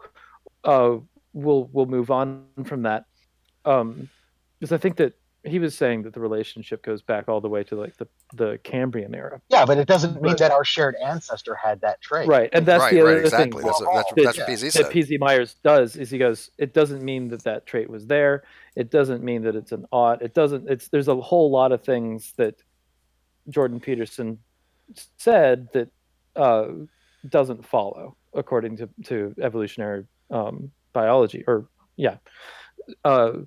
And then there was a follow-up video which I haven't seen, but P.Z. Myers did this great picture of Jordan Peterson in a lobster suit for his the video cover, and just talked over that image, and it became like P.Z. Myers became a meme overnight with that. It was fucking great. So this lobster thing is being touted both by supporters and by dissenters of Jordan Peterson, where you have people that are doing this lobster thing, just kind of embracing the ridiculousness of it. Of Jordan Peterson went on Channel 4 and talked about lobsters and owned Kathy, whatever the fuck her face was. Whereas, yeah, it was Newman, right? So I wasn't sure if it was Newman. That's what I wanted to say, but it wasn't. Anyway, so, and then there's also the dissenters being like, Jordan Peterson's stupid. He made a fallacious argument about how we should emulate lobsters. I don't know if that was his argument. I don't think he was making it or not. I don't think he was saying that we should emulate lobsters, but he was saying that because lobsters are this way, I didn't it's something that we're going to have a much more difficult time to overcome because it's been in us for 200 million years or whatever. This hierarchical structure. So what you're saying is we're lobsters. Right. We're lobsters. Yeah. I am in fact saying that we're lobsters, and So that we that doesn't even follow either. Which Why, means that why we would should it be follow peeing that? on each other during sex. But that doesn't even follow, right? Why, even if that were the case, why would it follow that? Because it's been with us this long that it would be extra hard to get rid of. Oh, I don't know. I don't think just it would. factually wrong. See, Seth, the thing that I'm thinking of with response to that is that we've had fingers for a long time, yet we can't just chop them off. But I think he's talking about from an instinctual standpoint, that it's just part of our behavioral, whatever. Barring that the point doesn't follow, but if we're gonna agree with everything, then he's gonna say it's part of our instincts to have hierarchical. We gravitate towards hierarchical structures. We gravitate towards that, and that's his point, I think. It's dumb, but I think that's his point. It's one of the few things from Jordan Peterson that I can actually kind of articulate, because a lot of what he says is fucking rubbish, right?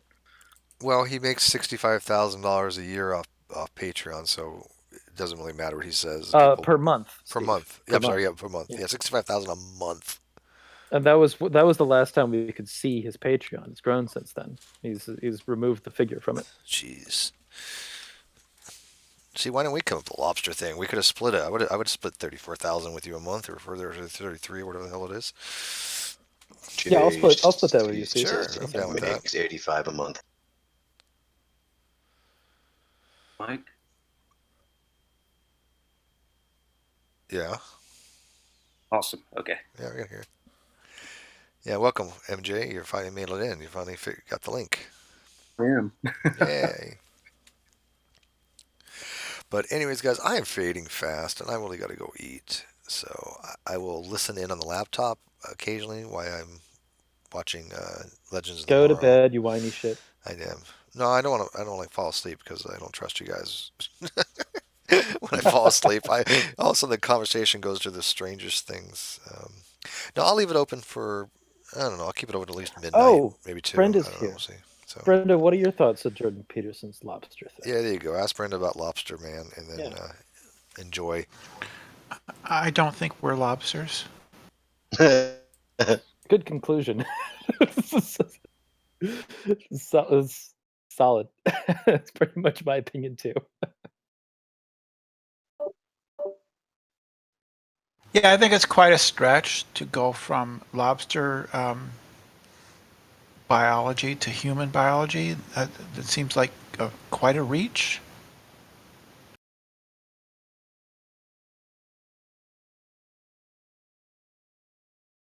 Yeah, you'd think, right? I don't even know what he was saying, but it sounds like I'm breaking. Sounds like he's saying that there's just a correlation with higher serotonin with social status. Yeah, that's what he was saying. And I think that he's making a correlation causation fallacy, which is what Seth was pointing out.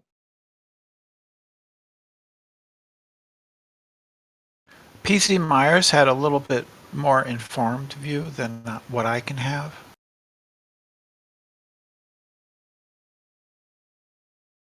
It's called Jordan Peterson and the Lobster.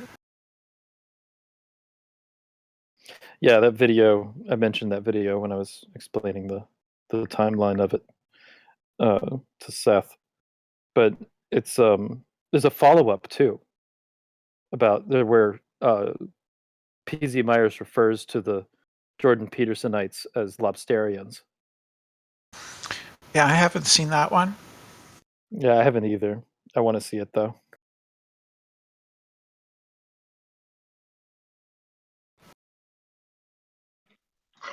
Hey, Ocean, do you like stories of actors acting absolutely off the rails pretentious?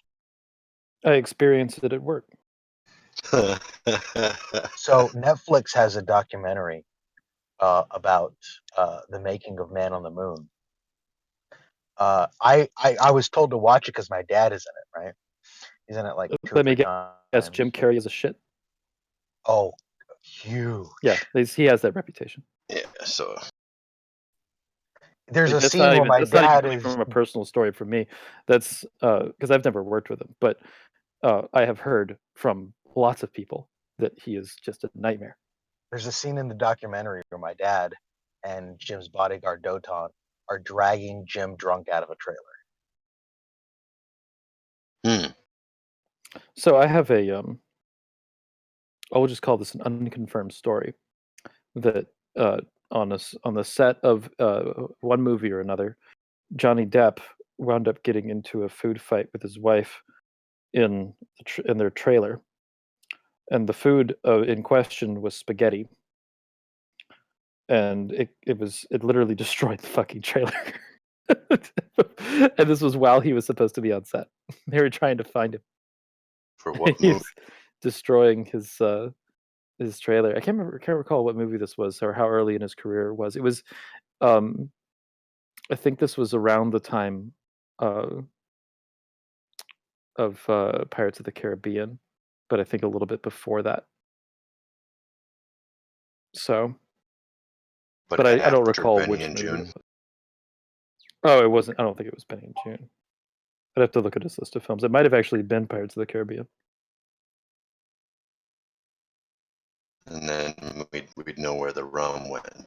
Yes.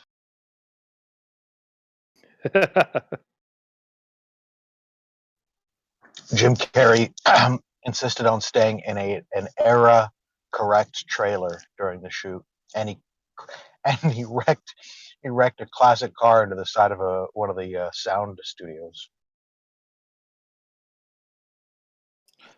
Sound stages. Another good story. Daniel Day-Lewis is a method actor, so like one of the most notorious method actors. And this is something that I wasn't on any of these sets, but Daniel Day-Lewis would apparently was like just a horrible person to be around during the set of Gangs in New York. Just because he would act like the butcher all the time.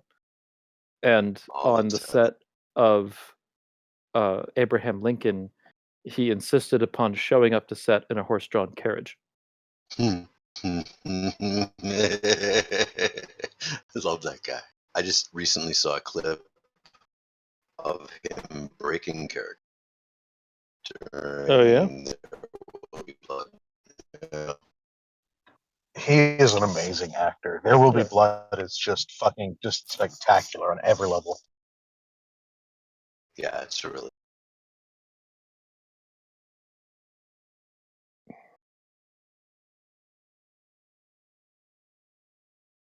He has 3 Oscars. He's definitely a great actor. There's still a couple of his films I haven't seen.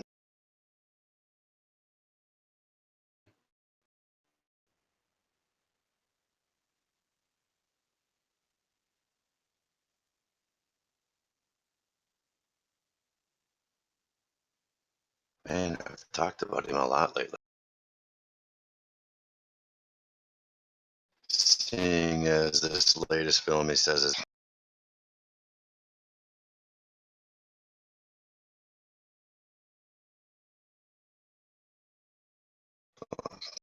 So,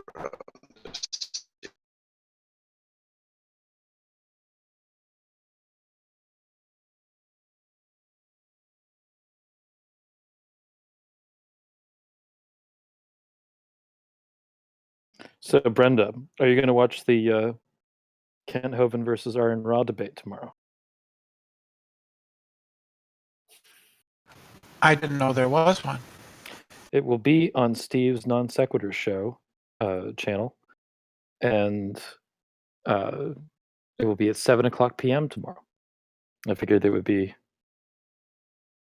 something you'd probably be into. And it's going to be it's not a structured debate. It's just going to be kind of a discussion. So the two of them are just going to kind of go.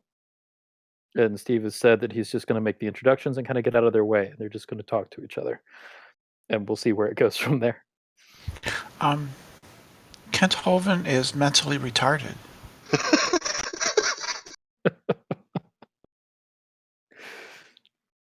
No, I mean seriously. I've heard him, and I think that his IQ is well above 65. Have you read his dissertation? Kent Hovind? It's amazing. No. It is on WikiLeaks. If you want to take a look at it. Do yourself a favor. It reads like a 6th grade book report. What did you say, Brenda? I'm going to guess that it is kind of an embarrassment for him. You know, it's very simplistic. No, really. It reads like a 6th grade book report. It really does. Wow. Where did? Oh, that's right. He got it from a paper mill, didn't he? It was just some trailer somewhere, right? I'm posting a link to it in the stream chat. Oh, there's the Rational Wiki link.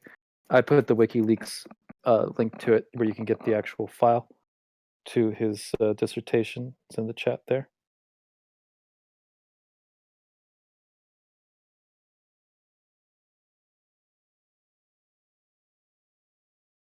Oh, can you see? Doctoral?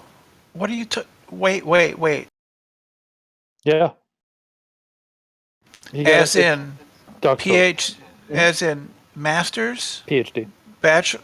No. He has a PhD from Patriot University. Oh, Never mind. can you get Poly access to it's been given. Chat? Oh, the Rational Wiki link. That's where you can kind of see the trailer looking thing. Yeah, we'll get a picture of Patriot University up here. Hold on. Hello.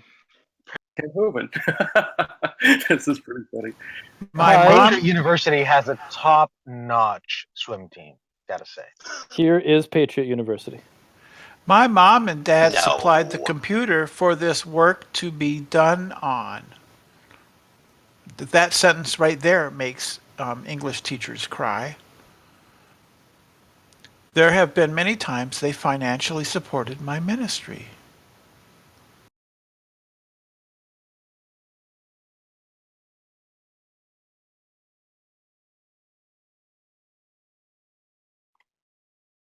Written in the first person too. That's odd.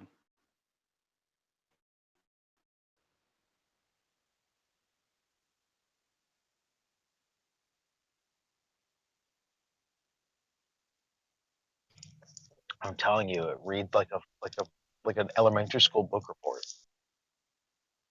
There's no appendix. There's no works cited. Words are written in pen on the bottom right-hand corner of each page. Oh wait, page. Sorry.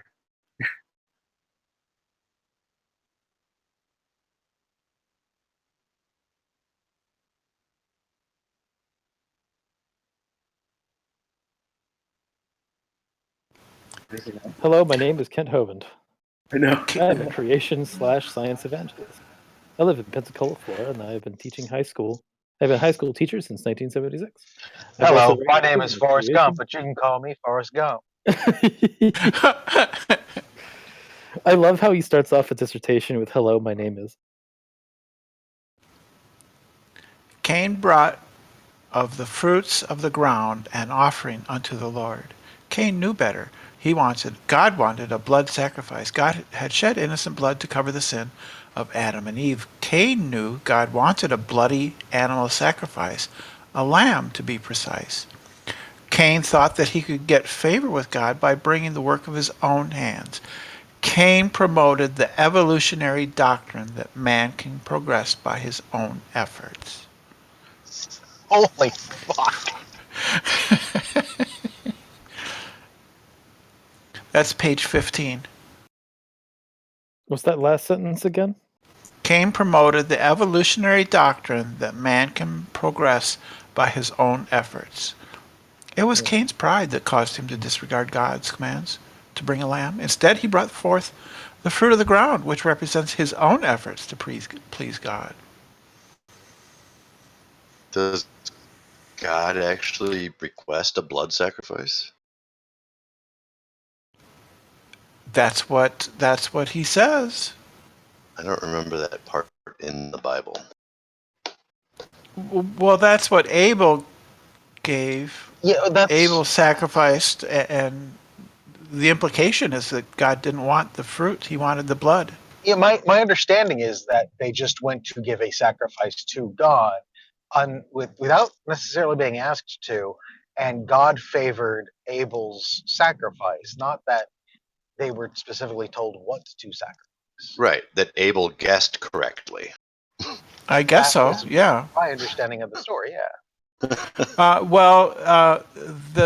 smell, as I understand it, the Bible says that the smell of blood burning is pleasing to the nostrils of God, I believe, or something like that. I don't know all those details. PhD has pointed out that here it is. Tyrus is a type of Satan who lifted his heart up. Pride is mentioned repeatedly in the Bible as the main thing that God hates. I've noted several hundred references to pride that show God's attitude to it. He hates it. Here are several. And after he hates it are 2 exclamation points. Double exclamation points in a dissertation. Lamau. Leave that many writings. Socrates didn't write anything. That's correct. That would be not very many, would it? Yeah, that's the 0 least is many. indeed not a high number. Yeah. Leave many writings, but his student Plato really? wrote. It's really few.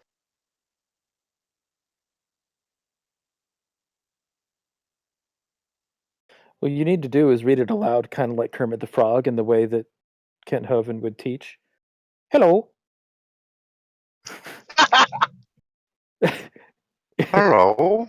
Thomas Aquinas was no doubt a very sincere man. However, he was sincerely wrong. He was a very influential person in the Renaissance, and he was called the Great Awakening. He is often called the father of the Renaissance. This was the time for getting people to think again. And they began to be skeptical of religion and in general, and of the Catholic Church in particular. Gus does a really good Hovind impersonation. Yeah, you stuttered a couple times, which almost gives the impression that he's thinking while he's talking. Oh, my bad. He comes off as a total snake oil salesman, doesn't he? Like he is pointing out that Thomas Aquinas was 200 years too early to be the father of the Renaissance.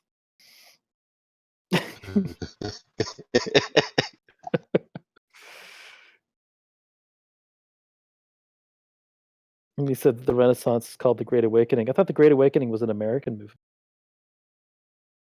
Yeah. I thought the Renaissance was a rebirth. It is. Yeah, the Great Awakening is an American Christian movement. Shortly after the founding. Yeah, John Edward and the Great Awakening. Yeah. There was another guy named White or something like that. He was a friend of Benjamin Franklin. But there were multiple pastors involved in it. George Whitfield, that's right. That's who I was thinking of, GHC. Thank you.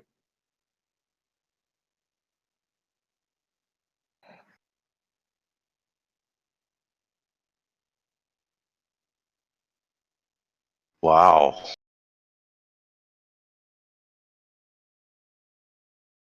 There's a lot of things wrong with that paragraph.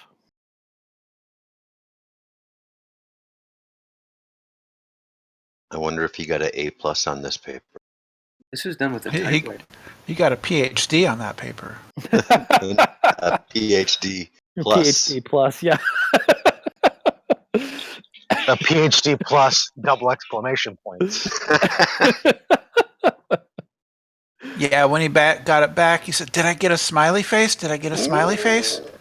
There's actually a sticker on it from Gold star, and written on it. What's that? Good work. I heard his parents put it on the fridge.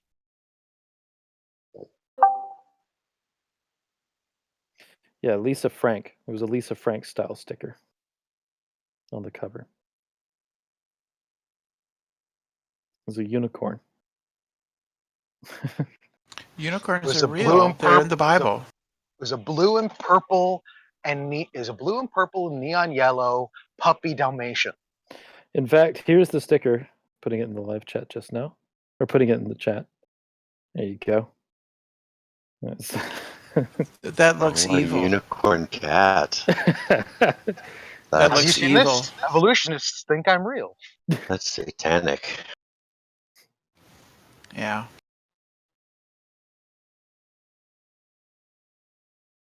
I'm pretty sure Kent Hovind would believe that unicorns were real, right? They're mentioned in the Bible. Not sure. Are they mentioned in the Bible? I've heard tell of that, but I haven't seen the verse. James. It's in the King James. Okay. I'm just going to Google this real quick. Unicorns in the Bible. Unicorns will get you very different search results. Well, some people think that they just meant like rhinoceroses, I think. Yeah. Well, I think Daniel other 8:5. translations are Arak. I think there's nothing in the original text that implies it's anything with one horn or anything like a rhinoceros. Job 39:9 is the one where I would question something. It says, "Will the unicorn be willing to serve thee or abide by my crib? Cast thou bind the unicorn with abandoned furrow, or will he harrow the valleys after thee?" Quick, somebody ask Radson if unicorns are real.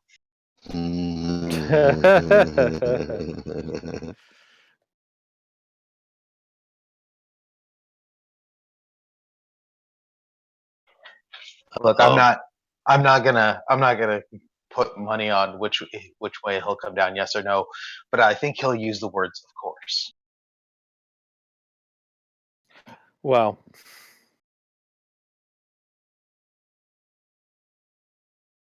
Of course. Does Radson believes that dinosaurs lived with humans, right? And I would imagine Hovind does too. That's a common belief. Yeah, Hovind, I think he says that Triceratops was used as a beast of burden. Oh, did they like have animals? Did they have like a dinosaur that played a record player, and use elephants for showers, like the Flintstones? His claims are very true of Dinotopia, but not very true of history. Have you all seen a lot of the new research on dinosaur pigments? No, but I want to know. Okay, I have an answer for your question. Unicorns are real, but just not in this dimension. It's because of the Mandela effect. Don't you know that? That's from Radson? Yes, I just asked him. Excellent. They're real, but they're not in this dimension. Because of course they are. God damn it! Everett, is Radson a troll? What do you think, Molly? Do you think that he's? I don't want to Do ruin. you think he's legit? You know what? I don't think he's a troll. I Okay. think he's insane. How can you tell anymore? I mean, There's so many characters in this community. Says the guy who believes in Thor. Yeah. Tell us how that hammer works, Ocean. It says that on the side. Ocean, I felt so stupid the other night. I didn't even know that paganism was believing in Thor. I thought it was like some European thing. I had no idea. What? What? Vikings, yeah, I had no idea. It's so weird. I didn't know that. Well, paganism isn't believing in Thor. No, Paganism it's is a not restricted to broad. that. Paganism is just a broad term for a host of different religious beliefs, some of which are absolutely not connected at all, none of which necessarily needs to apply to Thor. And initially, it was just given for any religion that was outside of the Abrahamic and Zoroastrian tradition. It was initially, well, it was used by the Catholics to describe anything that wasn't Catholic. Muslims were pagan initially. Oh, so what is there just like a huge diversity of what they believe that amongst themselves? Well, I mean, Muslims were considered pagan by the Catholic Church. Pagan has like 47 definitions, but what's considered the nomenclature for pagan today generally means polytheistic or monotheistic earth worship religions that are typically European centric. yeah, would deities from other parts of the globe count though? Because basically, what they're doing is labeling, the religion of the people that were in there when, Christianity spread with the Romans and evangelized. So, what about like Polynesian gods and stuff like that? Be counted as pagan? Yes. Yeah. Modernly, yes. Generally, people that self-identify as pagan are of a Eurocentric faith, but I've met pagans that are, they consider Chinese polytheism to be part of the pagan umbrella, or that you have like multi-traditionalists that will incorporate Polynesian gods or Chinese gods or something, or some other. What about like Aboriginal Australians? Same. I mean, because that's quite different. A lot of polytheist structures are fairly compatible, even if the cosmology is different. A lot of times a pagan will have a base for their cosmology, and then they might adopt gods from another tradition. It happens a lot. Ocean is right insofar as pagan has so many different definitions. It's almost as useless as the word naturalism. The word naturalism has so many fucking. It's true. It's true. I'm not disagreeing with you, but I think that's a funny way. But I mean, there's so many different instances. So like he's captured a lot of them. But mainly for me, the way I've always interpreted it, and obviously this is going to leave out a lot of things, are just like I said, they're going to be religions.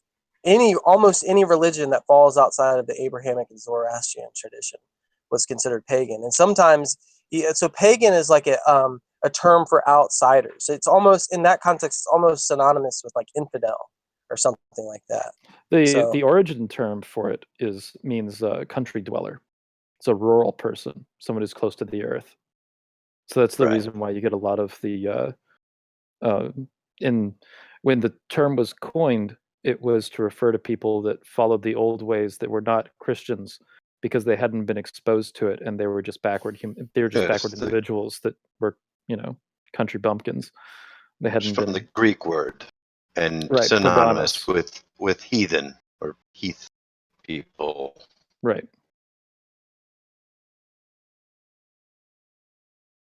The bumpkins. God, have you ever seen? Have you ever seen Clever Man, Ocean? I have not. It's not that bad. There's 2 seasons on Netflix. I'll check it out. basically it's I think it's well, they're called Harrys, but they're pretty much taking them straight out of Aborigine mythology, at least to what little extent I know. But it's interesting. I thought. Did either of you watch The Last Kingdom yet? I've seen the first season. I liked everything but the main character and everything they had to do with him. Yeah, he's very fictional. Yeah, I didn't like the way that he was presented. I didn't like anything about him. I thought all his decisions were stupid. I thought that the way they inserted him into historical events was dumb. But I like the depiction of Alfred, and I like the depiction of Guthrum. I think they're really good depictions of those characters. What show is this? The Last Kingdom, also on Netflix. It's never come up in my suggestions. It's a Viking thing, but yeah, it's 5th century England. What'd you say? 6th century England. No, it's the 9th or 10th, I think. No, I think it's 9th. I don't think it's that. Because it takes place just after the Great Heathen Army during the Danelaw in 865. So it would have been after that. Okay, yeah. But it's not much. I mean, that happens during it. Yeah, I mean, it's Guthrum's fight with Alfred the Great was the culmination of the Danelaw. Right. Yeah, in fact, I mean, I agree to some extent that I only continued watching because I liked Alfred. Right. I was watching because I liked Guthrum, and then he was good too. It went to Guthrum's conversion, and then apparently Guthrum is never heard from again in the series. So far, I was just like, all right, well, I was interested in seeing how they were going to treat Christian Guthrum because he was, still he did things, right, and he would be an important character. I could see him being an important character in the narrative, but apparently he's just kind of abandoned. There's a 3rd season coming though, and the 2nd season gets kind of bad towards the end. But I figured you would like it, Ocean. I was so frustrated with the first season that I have doubts if I'll ever watch the 2nd season. It might be something I'll just get around to at some point where I'm like, I'm bored today. I'll just binge watch The Last Kingdom and hate watch it or something like that. I'm getting that way with Vikings too. I hated the most recent season of Vikings. I didn't get past the second half of the 4th season just made me so fucking mad, and I haven't watched the 5th season yet. But I hear that there's a few things that I've heard about the 5th season that I'm like, oh, that's cool, but the tropes of I forget the showrunner's name, Michael Hurst, I believe. Just the way that he treats characters are just absolutely terrible. It's a number of things are frustrating about him treating some of these characters because these are like people with legacy and shit, and he's just absolutely ruined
Yeah, I'll get some real internet one of these days.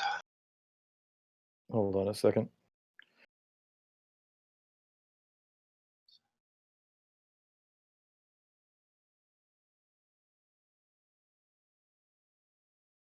All right, some people in the chat are saying they're not Hey, hearing Ocean. sound. Yeah, what happened was if I go AOK, you have it set to moves me to another channel, or anybody who's AFK. That's why. Oh, shit. Oh, so you might is there an exemption you can make for that? Oh, by the way, hi, Godless. I could just delete the AFK channel for now. Oh, you're roboting hard. I just deleted the AFK channel. That's why it cut out the sound, because I heard it go quiet too. I was We'll actually doing figure some out how to make an exemption for that later, but Okay. for now I'm just deleting the channel. Okay. I wonder if there's a bitrate issue in this channel. I was You wouldn't know. I was just fixing the Aron Hovind thing for tomorrow, putting out the new stuff, and Aron had announced 33 minutes ago that supposedly it's tomorrow, but he's like, who the fuck knows with Kent. So bitrate is set to highest. JJ. If you wanted, people are asking how to join. If you want to join, all you do is go to the link Oh, in the yeah. bottom. The link in the Here we video go. description. It has a Discord link. Join. And I will post the link again in the live chat. Just, God damn it, computer work. What? Just click that bad boy. And come on in.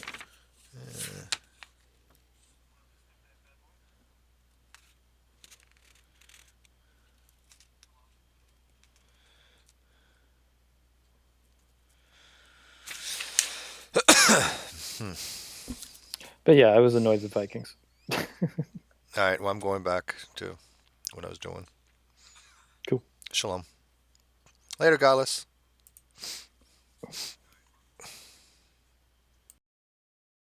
Hasta la vista.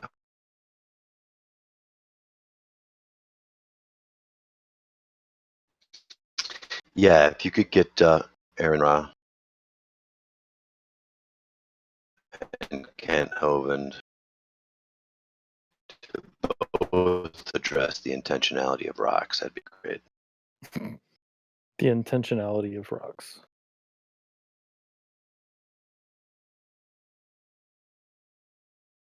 Yeah. Asking what was the deal with Hovind today? Why didn't he show? The official answer to that is technical difficulties. We don't know. I don't know what the technical difficulties were, but he was having trouble with Skype.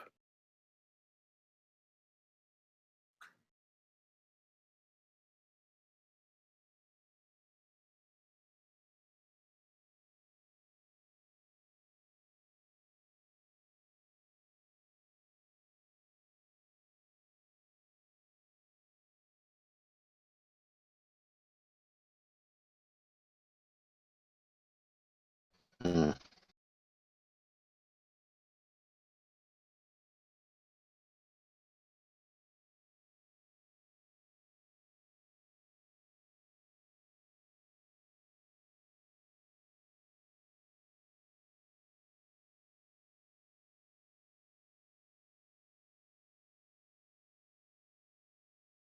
All right. Anyway, I got to take off. I'm going to go to bed. I will see you guys later. Seth?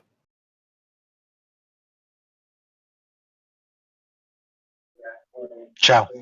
It falls upon you, sir.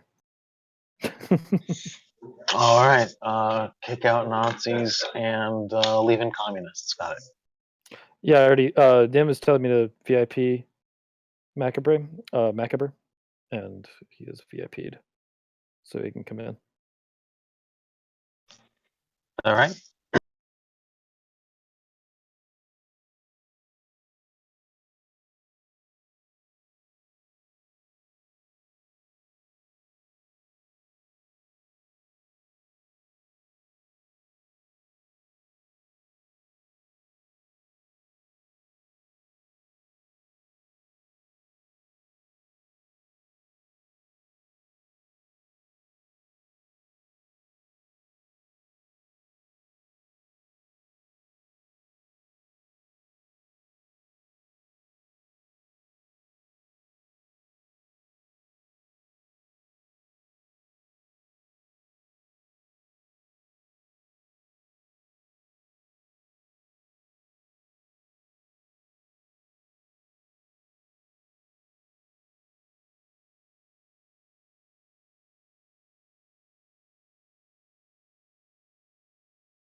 Hello? ¿Qué pasa? Ese. Mi chiamo Damiano.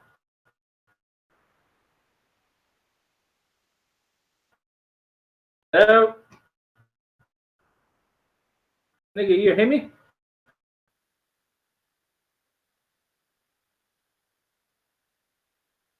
Hello. Hey, what it do, Steve?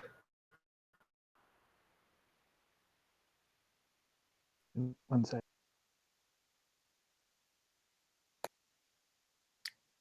Hey, I figured I'd come back say hello to Macabre.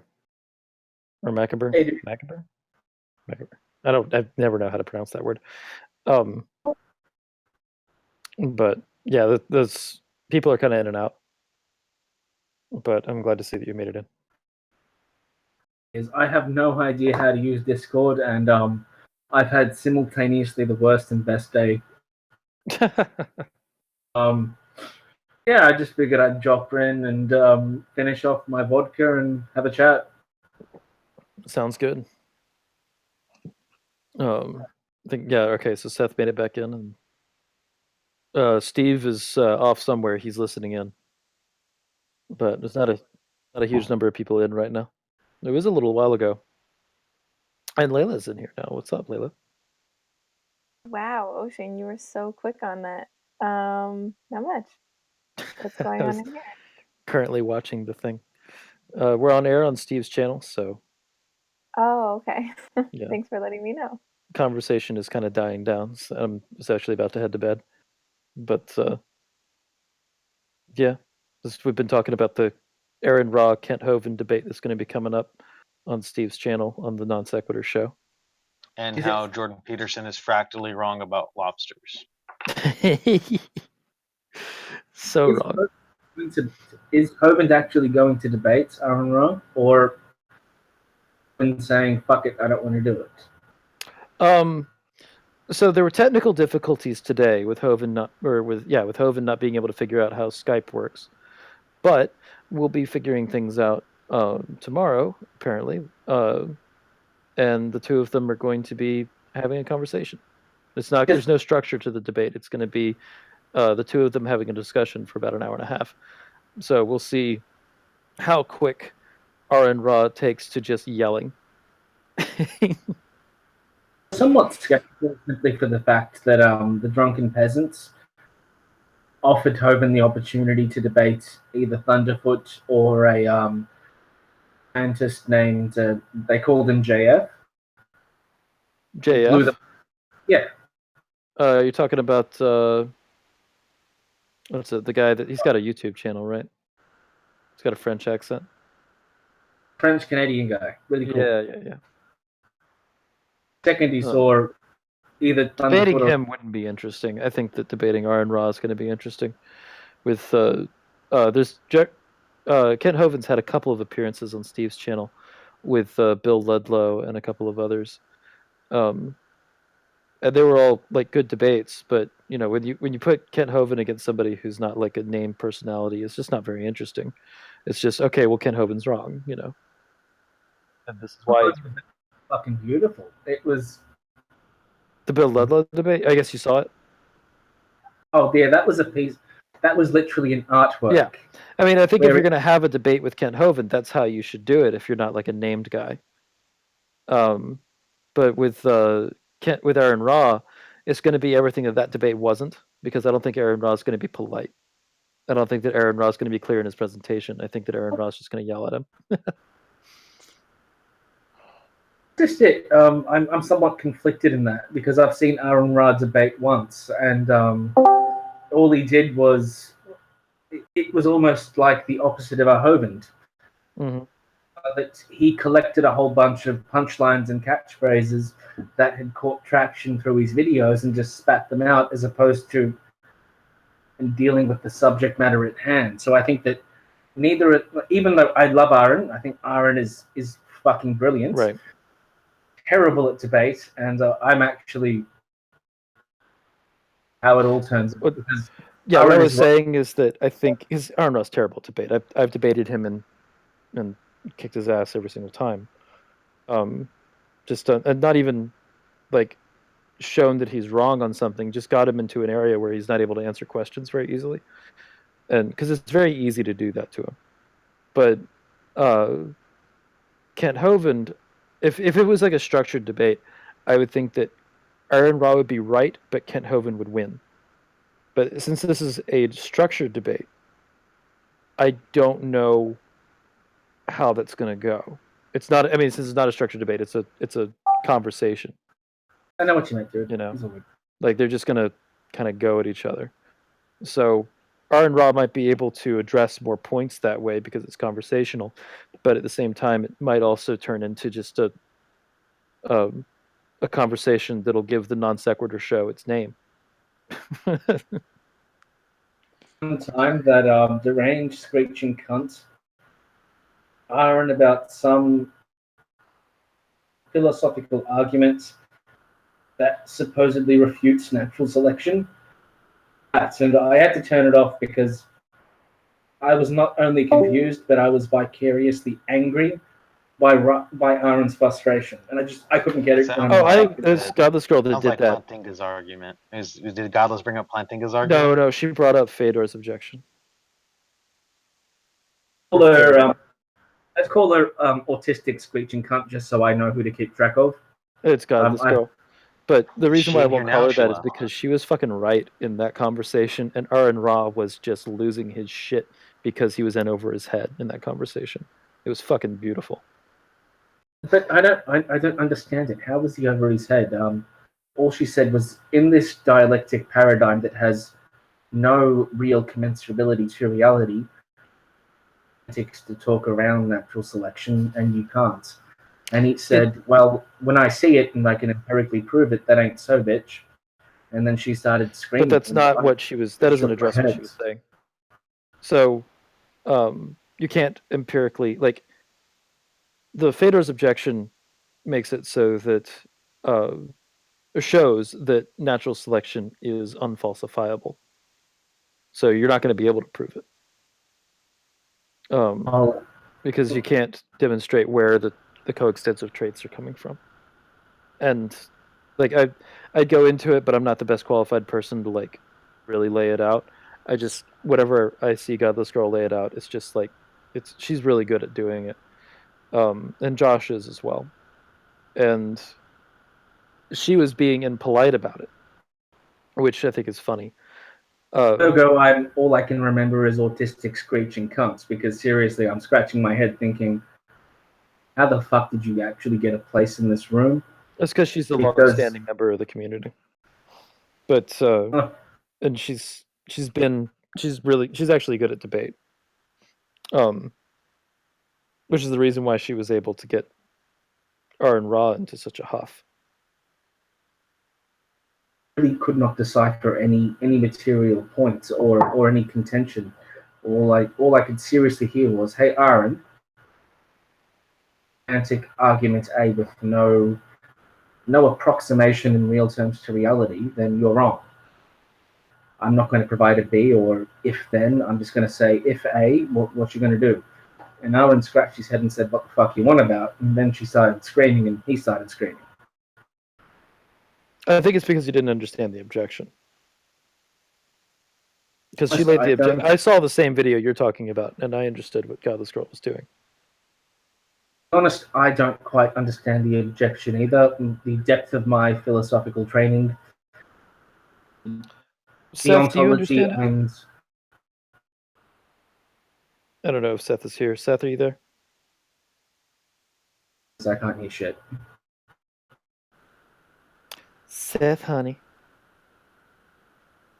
I'd have to get somebody else in here to really explain it, because I've heard it explained a number of times, but I've never used it. I was typing something to Shamos. Yeah, I'm here, but I can't really explain it very well either. Shamos Actually, Shamos can. Yeah, let's get Shamos in here, and then he can have that conversation with you.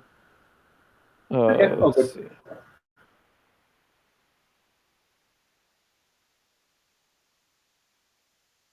Where did I get myself? Oh fuck! If I'm drunk and celebrating, so I'm prepared for a heated argument. I just wish I was. Oh no, I'm just trying to get him to explain it to you, is all. It's all good. No. Me and Steve know each other quite well, and he Okay. knows that typically when I get a few drinks into me, I get quite vocal. So Oh, right. Okay. I don't get belligerent. I just become a smart ass. Let me see if I can just find. Because there's answers to it. Let's see. I hold. I relegate most what I call philological or semantic arguments. I relegate them to the bin of pseudo science or just rationality without any sort of realist. I would call it a realist ontology as a base. Fall into the pseudoscience heap, and I'd be quite intrigued to have someone explain it to me, because if it does make sense, then I'd be really eager to understand why it makes sense. Right, I'm trying to find an area where Fodor is explained. Because he wrote a book called Why Pigs Don't Have Wings, which was his explanation of it. And when you kind of think about it, it's basically that if you have an environment and think there's the natural selection for the environment, you can't tell which trait is actually being selected for. There's no way to argue which one is actually being selected for. It's just being selected. So it's unfalsifiable to say that there's traits being selected. That's retarded. I don't know how you would falsify it. Postulation or the inverse is retarded. Pig with no prior evolutionary ancestry, goodness, develop wings spontaneously. It's like saying that. Disregard the wings of a pig. Look at a heartbeat and the sound that a heartbeat makes. Is the sound being selected for, or is the beat itself being selected for? That's fucking retarded. Fucking retarded. Because the way that the way that a human mind augments the phenomenon of photons bouncing off something and describe that as beating somehow be conflated with the way in which we interpret the beating when it vibrates the fucking airwaves. But especially with science, is phenomenon, the actual experience thereof, where experienced living is an abstraction or an augmentation of reality for the fact that we have words to describe it. Our objectivity is a solution to that by the very fact that we say, okay, 30 centimeters is made up by 300 millimeters. Would you please verify this? You know what? The sounds of Mozart's 40th Symphony may be different. I may see blue the way you see red. I can grab this ruler, and you and I can both verify 30 centimeters, 30 centimeters. How the fuck does what you said, that natural selection is simply a phenomenon that is reached and concluded by objective language, which is communally, because we can all agree that 30 centimeters is 300 fucking millimeters. I'm trying to get Seamus in here because he's going to be able to explain it better than me. Again, I'm not I don't have squat for education in evolution. I took my college education for that was biology 101 and 102. Nigga, you beat me. You beat me hands down when it comes to biology. The closest I got to that was I read in my spare time while studying psychology. Got it. Well, I work as a statistician now, but yeah, my undergraduate was largely psychology.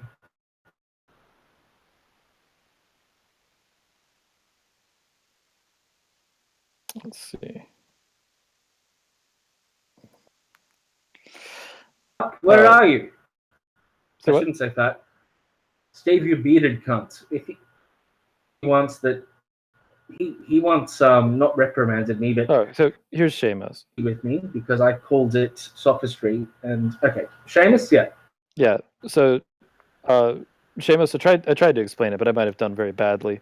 I brought up the heartbeat example of how to try to falsify it, falsify natural selection with is the beat of like the blood pumping or the sound being selected for, but I couldn't back up the response. He was saying that it wasn't. Macabre is objecting to it. I don't really know how to argue it. Yeah, that's fine. So we need to back up a little bit and talk about a few terms. Do you know what intentionality is with an S? Intentionality. Do you know what that is, Macabre? No, what the fuck does that mean? Okay, so the word intentionality with an S.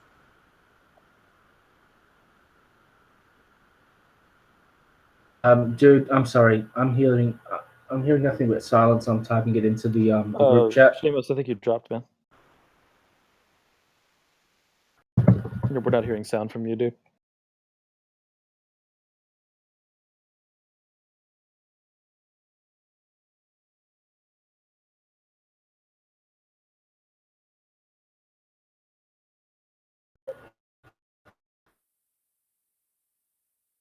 Oh, whatever. Oh, we're not hearing sound from you, Seamus.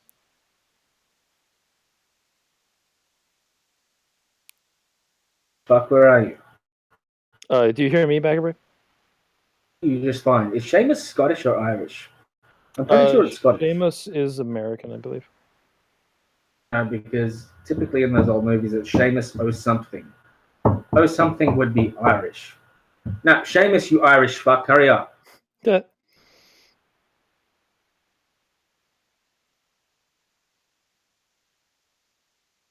One too many Guinness, I guess.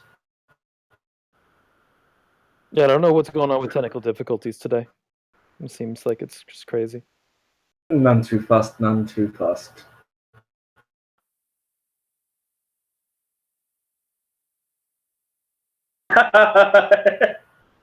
Old Scratch replied in the group chat to my help, but my response: silence. They help my niggers. Old Scratch says, "You know what? I'm beginning to think as much."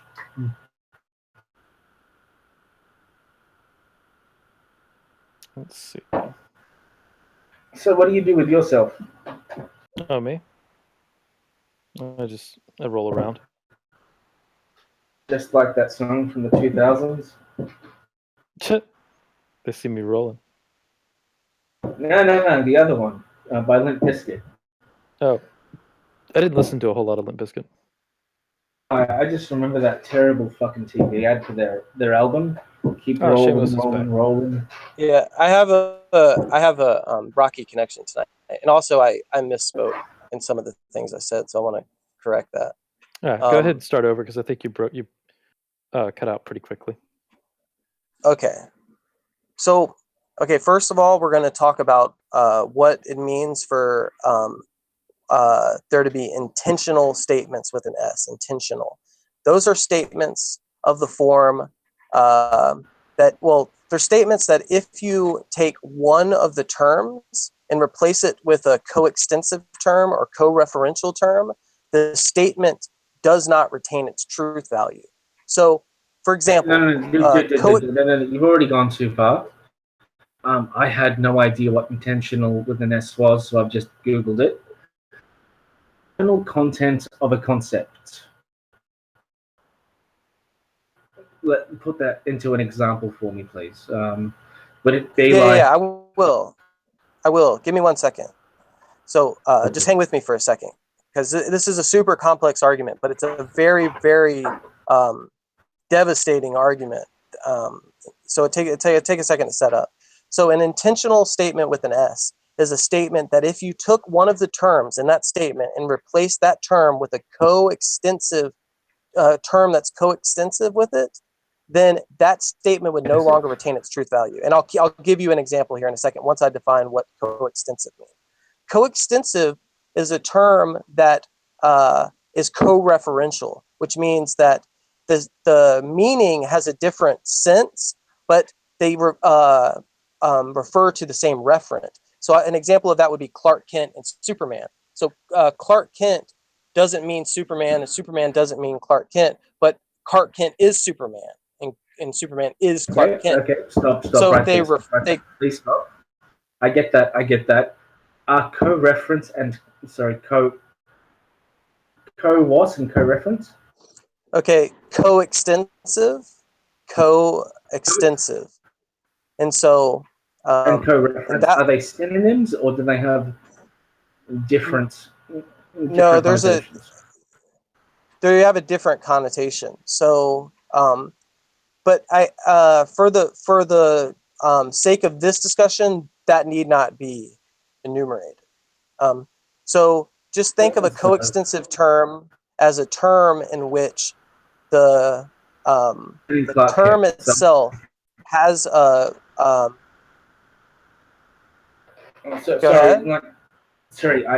I find that it's always easier, particularly in my work where we always deal with numbers, if I repeat what I hear back just to make sure that nothing has been misinterpreted. The intentional argument with an S. Yeah, an intentional is a type of statement, and those are statements in which if the statement is intentional, right? And I haven't told you what an intentional statement is, but I'll give you examples and I'll enumerate that out for you.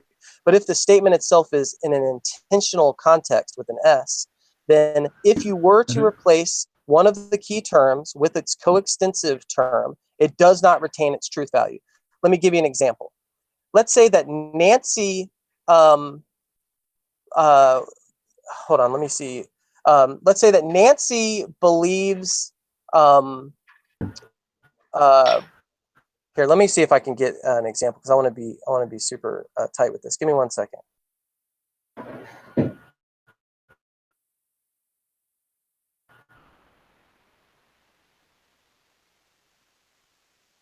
Okay, so if you said something like Nancy believes this person is Clark Kent, okay?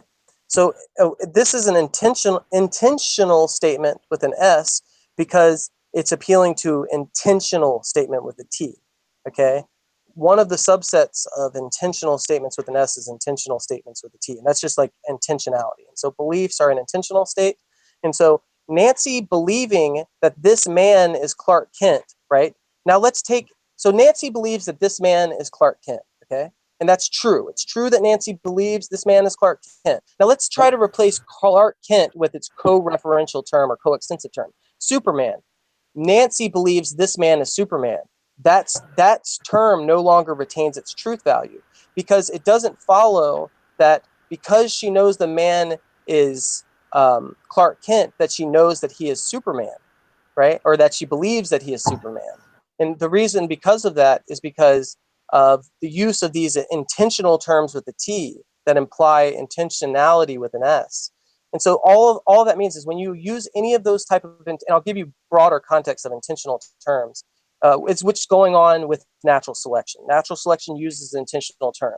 Selects for, selects against, things like that. You could say it selects for a certain phenotypical trait that itself is conducive to fitness with respect to a certain ecology, okay? Or it selects against certain traits that are negative with regard to a fitness with respect to a certain ecology, okay? And so what's going on there is the select for and select against are notions that are intentional with an S.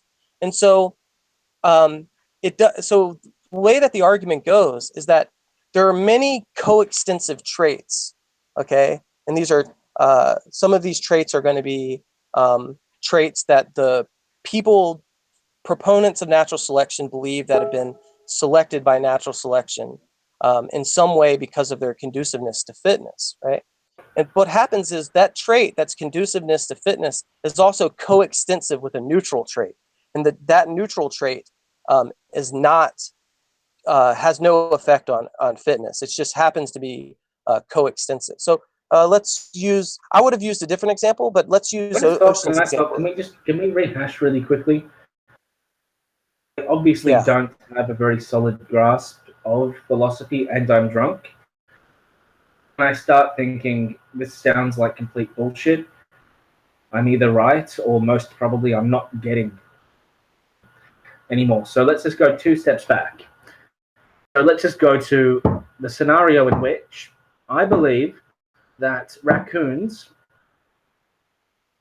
have, I don't know, 2 jointed 5-digit hands because of natural selection.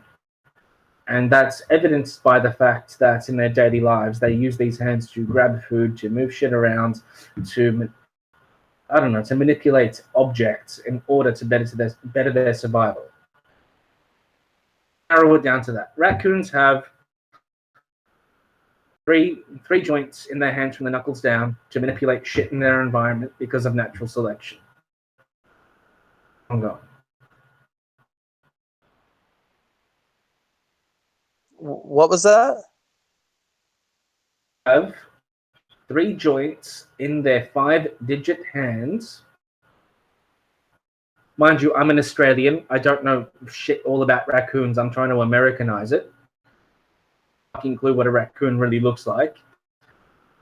As it has similar digits to a rat. So these digits, it manipulates shit in order to survive. Continue. Okay. To plug that into the argument, just so I get a better understanding of it. Like I said, so I'm quite intoxicated. Okay, so first we're going to have to identify something that's coextensive with the phenotypical trait of having these digits. So let me think. So something that's coextensive with having those digits would be if you took your hand and put it in paint and then overlaid it onto like a piece of paper, then the shape of that thing, not with respect to the way that the digits move or the way that the hand folds or the way that it procures foods, just the aesthetic shape of that imprint, right, is coextensive with the hand. Okay, and so I guess you would want to say that it's not by virtue of the way that the hand looks that it was selected for. You would want to say something like it's going to be by virtue of the fitness garnishing properties that those type of digits can procure, right? Tool manipulation, so on and so forth. So now that we've identified that trait in a coextensive property, the trait that we've identified is conducive to fitness, i.e. the manipulation of the digits of the fingers, and the other coextensive trait, the look of it as it's pressed down on like a finger painting thing, is not conducive to fitness. It's not by virtue of the fact of what it looks like when it's down. It's by virtue of the properties that it has as a manipulative digit. Are you following? Now we're getting to the heartbeat and the pulsation argument, which I thought was retarded, to quote myself. Well, I mean, well, that version is as good as any. Let me just say it like this. Yes, okay. So we have the consciences. We experience phenomena through semantics, various properties based upon what phenomena we encounter and interpret by our senses, correct? Okay. Yeah, basically language is an abstraction of reality because you can't account for subjectivity. It's simply a language we communally discuss and collaborate upon so that we can all agree that 30 centimeters is 300 millimeters, as per the example I used earlier. What's the heartbeat, the flow of the blood, or the pulsating heart. So I would reject that it's either of those. Well, look, I thought you were just asking clarifying questions. Listen, I thought you were asking clarifying questions. We're jumping around a lot, and I haven't even rendered the argument yet. So the argument hasn't even been put on the table. I thought you were asking clarifying questions. You wanted me to change the analogy with something you're more familiar with. So we did do that. Now we're talking about semantics and language. Are you able to follow this conversation? And are you allowed to, are you able to ride with me for a little ways, or what's going on here? Because this, you must be. Like I said, yes, like I told you 3 times already, I have been drinking. I had been celebrating.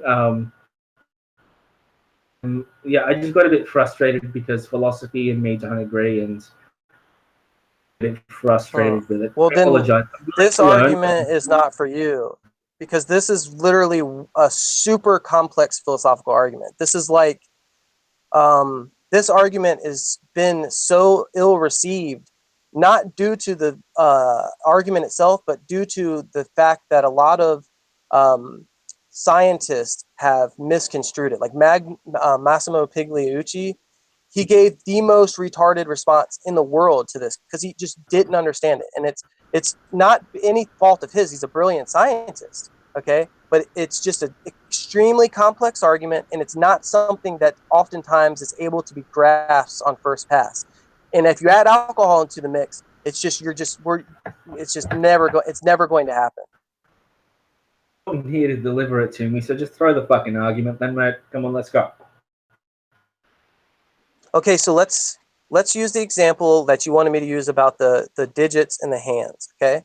So let's take a statement like natural selection has selected for the phenotypical trait of the digits and how they manipulate, because that phenotypical trait confers a better advantage to fitness with regards to a certain ecology, okay?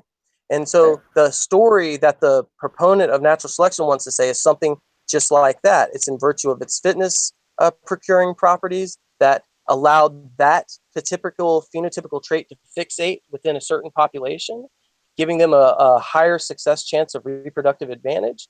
Those because of that higher success chance of reproductive advantage and fitness, that trait eventually moves to fixation within a population. Pretty standard story from the scientists. Now, here's where the problem comes in. If I were to ask the question, how is it that we can know that natural selection selected the hand and the digits by virtue of their by virtue of the properties of able to manipulate the digits, and not for the properties of the aesthetic look that it has when you press down on a finger painting platform? And so the notion is this, that natural selection, because it's the selection mechanism is intentional with an S, that if we replace those with a coextensive trait, it doesn't immediately follow that natural selection didn't select it by virtue of that trait. Okay, and so the basic way that it works is that with regards to coextensive properties, natural selection cannot give an answer for why which one of those coextensive traits was selected. And so natural selection purports to be a mechanism of which that gives us an explanation for why those particular traits move to fixation. But and it does a good job of that between non-coextensive traits, like think about black flies and white flies in an environment that's white, and the white flies live. Yeah. Stop right there. I think I'm understanding it. But say the exact same string of with name. I fucking hate Superman. Clark Kent, is it? Yeah. Do that exact same logical progression of ideas with Clark Kent. Be able to understand some of this. Sure. So let's take an intentional context, like Nancy believes this man is Clark Kent. And then let's say that when we switch it, that Nancy believes that this man is Superman, because that belief is an intentional state with a T. It also is an intentional state with an S. So it means if we swap and say, is it also? It's true that Nancy believes this man is Clark Kent. Is it also true that Nancy believes this man is Superman? And the truth value doesn't remain the same. Okay, there are instances in which that's false, or could be false, and the reason why is because belief is an intentional property, and when you involve coextensive traits with those type of properties, it doesn't follow mechanistically that that she knows that it's Superman.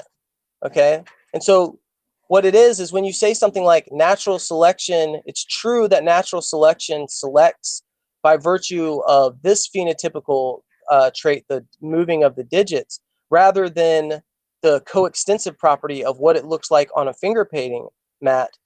It's not able to be true with regards to that. It's not able to be distinguished. We couldn't tell if natural selection did that. Selected for one. Think about this. If it's selected for what it looks like about the finger painting on a finger painting, it would still confer a fitness advantage because the ride along trait would be a fitness conferring trait. Okay, so there's a real problem when saying, how do we know that, or by what principle or mechanism does natural selection have built within it that we can distinguish intentional context of that it actually selected for this coextensive trait rather than this one, when they both, one by its mere existence, the other one by its mere ride along, contributes to fitness. I think I get what you're saying. Are you familiar with Lacan? With who? The French psychoanalyst Lacan. Oh no. The grandfather of modern psychoanalysis, complete fuckwit and quack doctor. I think psychoanalysis is pseudoscience, so no, I don't. Yeah. So of course. I feel it's pseudoscience in my view. I actually love reading Freud for the simple fact that he contextualizes a lot of Nietzsche. I guess a 19th century context, which is more applicable to our modern day. The way we behave as opposed to Nietzsche, which was a lot more esoteric. So Freud, I can understand Nietzsche better. It really does. I love reading his works. But no, this argument sounds very much like Lacan's Poulen's letter. Poulen letter, insofar that there were some detectives in a room, and very much the same arguments. They found this letter and someone had written it. Were they the murderer? Weren't they the murderer? By virtue of all that bullshit. Still find it dumbfounding as to how one can apply simple and finite words to something like natural selection. For me, it's the way objectivist would, from an objectivist point of view, language is in and of itself a flawed medium of communication. And all I'm saying is that this argument is saying that, okay, using to describe a phenomenon are flawed. Well, of course they're fucking flawed. Thousands upon generations, constant flux and interaction with the fucking environment. We've called this trends we see emerging from the interaction of biology and environments, natural selection. Find a definite word. It's not a definite phenomena. If you want to call it a definite phenomena, which is nature bending the gene pool to the fucking environment and make it a solid and substantive, myopic principle, then yeah, this argument works. But otherwise, it makes no fucking sense. Like,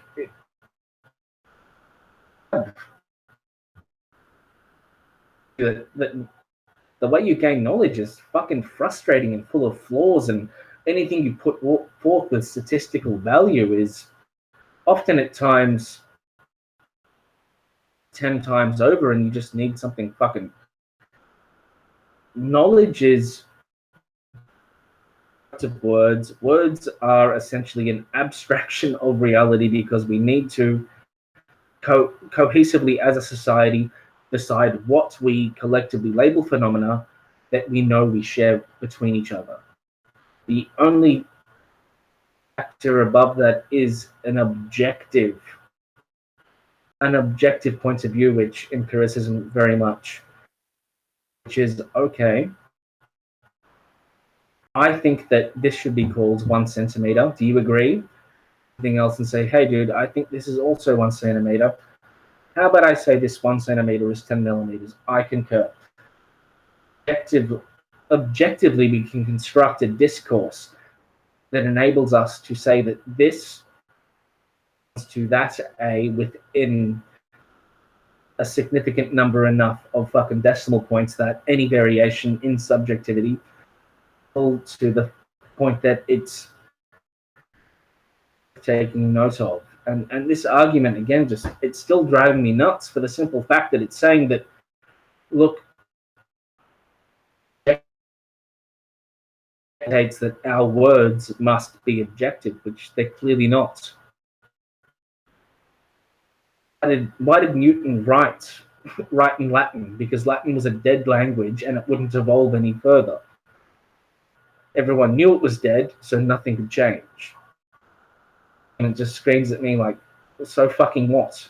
Really, so fucking what? I know a raccoon has 5 digits, and it probably has 5 digits because it provided a selective advantage, prompted whatever fucking population back then to turn its wrists around in utero and put the thumbs on the outside. You know, the raccoon never developed a bigger brain because thumbs on the outside somehow did what it needed to keep the genes the subsequent generations. I'm just stuck by the premise that this argument means shit.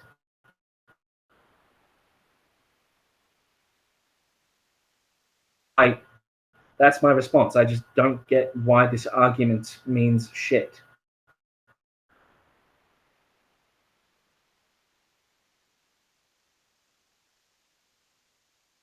On a bit of a ramble and rant about Freud, I love Freud.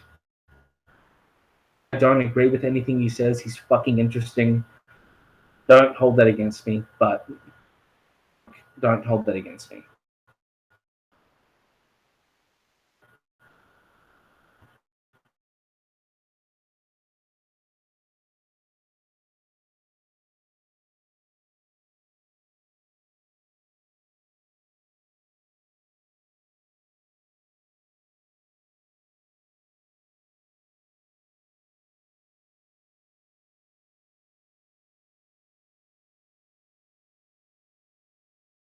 Hello?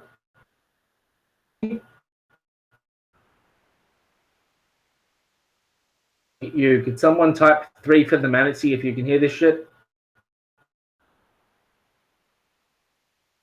Come on, 3 for the manatee. Hey, I'm sorry, I got disconnected. There's a storm here. It's really bad weather. Fuck's sake, mate. How far did you get? I got a good ways through that. Yeah, I heard a lot of what you said. I mean, you were disparaging the inadequacies of language. Yeah, I mean, I pretty much got the gist of it. I don't think any of that's going to help you, though. If you can tell me what point of my argument you got to, though, that would be a lot bigger of a help. I don't know. I mean, I wasn't.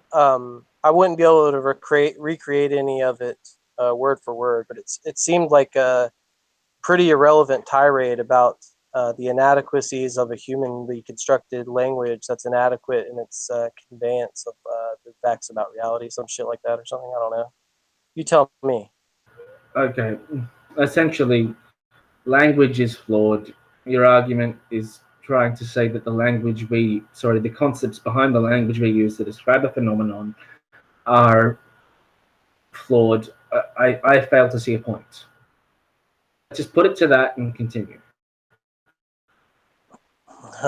Okay, cool. So let's. I've looked over my notes and I I will admit that the way I've said it earlier is kind of not the best way to say it and pretty confusing. So let's go with this one. So let's go back to the heart and the pump, the sound it makes when it pumps. They're both coextensive. So think about this statement: hearts that pump blood predominated because they were better conducive to fitness, right? And so the story of the proponent of natural selection, the person that holds to that wants to say that that's true, right? Hearts which pump blood predominated in virtue of the fact that they were conducive to fitness with you. Sure. And so now, if I were to swap that out and say hearts which make lub-dub sounds predominated because they were fitness conducive, that statement does not retain its truth value, right? So here's where the problem comes in. Yeah, you don't think this? Okay. You off, Shamos. Please continue. If there's a point there, go. Sorry, dude. I'm sorry for cutting you off.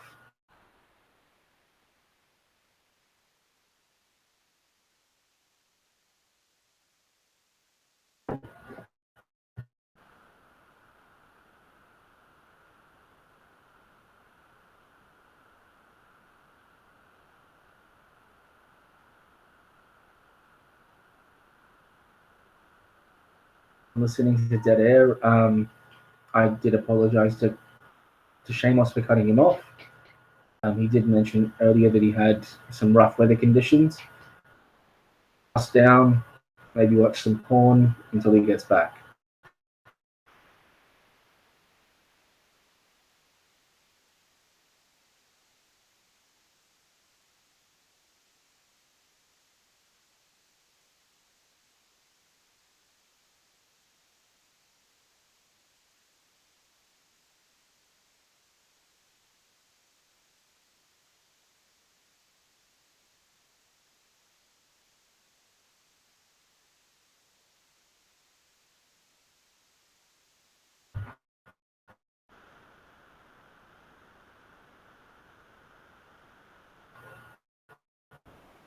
And they might be back. Shamos, you there?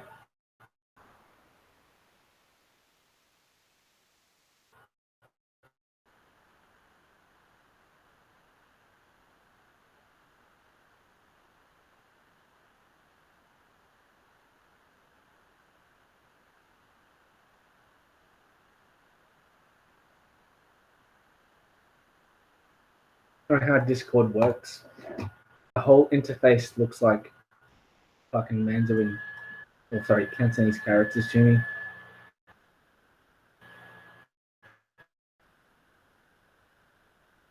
I'm connected, voice connected.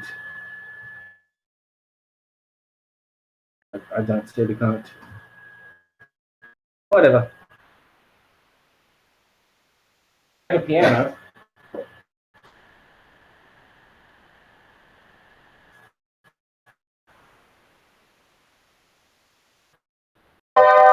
Yeah, I don't know if this is going to be.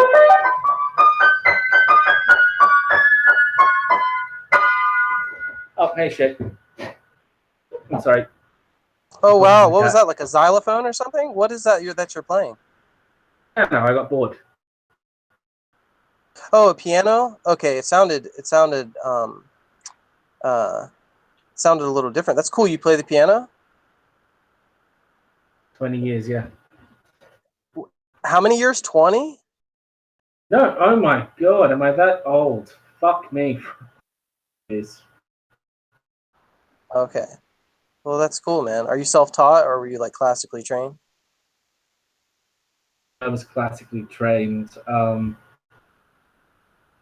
Yeah, I wish I was a bit more self-taught because it would have more a bit into rock and a bit more into jazz, but inculcated into the classical musician.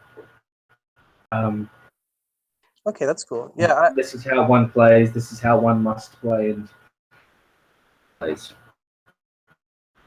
Oh, that's cool, man. I played the piano as well, but I'm completely self-taught. Because I often found, like, especially with writing music, I was a lot more constrained by convention. Self-taught people could their own imagination to the table. Yeah, frustrating. that's true. I'm technically really good. I guess musically, I have something fundamentally lacking. I'm not a concert pianist for a reason. Oh, that's awesome, man. That's really impressive. But yeah, what I was going to say is, like, I don't even know if my connection is going to even permit us to have this conversation because of the storm. It's going to be here for like the next day or so. So, I mean, I guess, you know, we could try one last time, but if I disconnect again, I mean, it's just going to be, we have to postpone it for another time, or maybe we could just make a judgment call and just postpone it for another time. Maybe I could get a better connection, and I'm not saying that your alcohol is in any way going to impair you, because you seem pretty lucid. You seem like you can handle this. But maybe we could schedule a time and we could actually sit down, and I could present the argument in a lot clearer form, and maybe we could go through it like that, or I could continue. It's up to you. To be honest, Seamus, I'm very much happy for you to continue. I don't want you to think that I'm, I'll be completely honest here. I have drunk drinks in America as a unit of alcohol. Okay. That's cool. Do you use standard drinks as a unit of alcohol? What do you mean? Like, or are you talking about like a shot? Or I'm confused. I couldn't hear you for a second there. Whiskey at 40% alcohol is a standard drink. One shot is it's the same here. 6. Fuck me. 13. 13.4. 4 plus. Fuck me. Let's call that 5.5 plus 5.5. That's 18.4 plus whatever the fuck that adds up to. I'm that much down. Oh wow, yeah, that's impressive. That's very impressive. Dude, I got a new job. Sorry, I just got the phone call. How do I say this? Okay, I'm 30 years old. Lived in the inner city. Never needed a car before, and now I live in the suburbs, and I need a car. And then spent a shit ton of money fixing it up and getting it good to go, but I never had a license. So I went for my driving test today, and I fucking failed.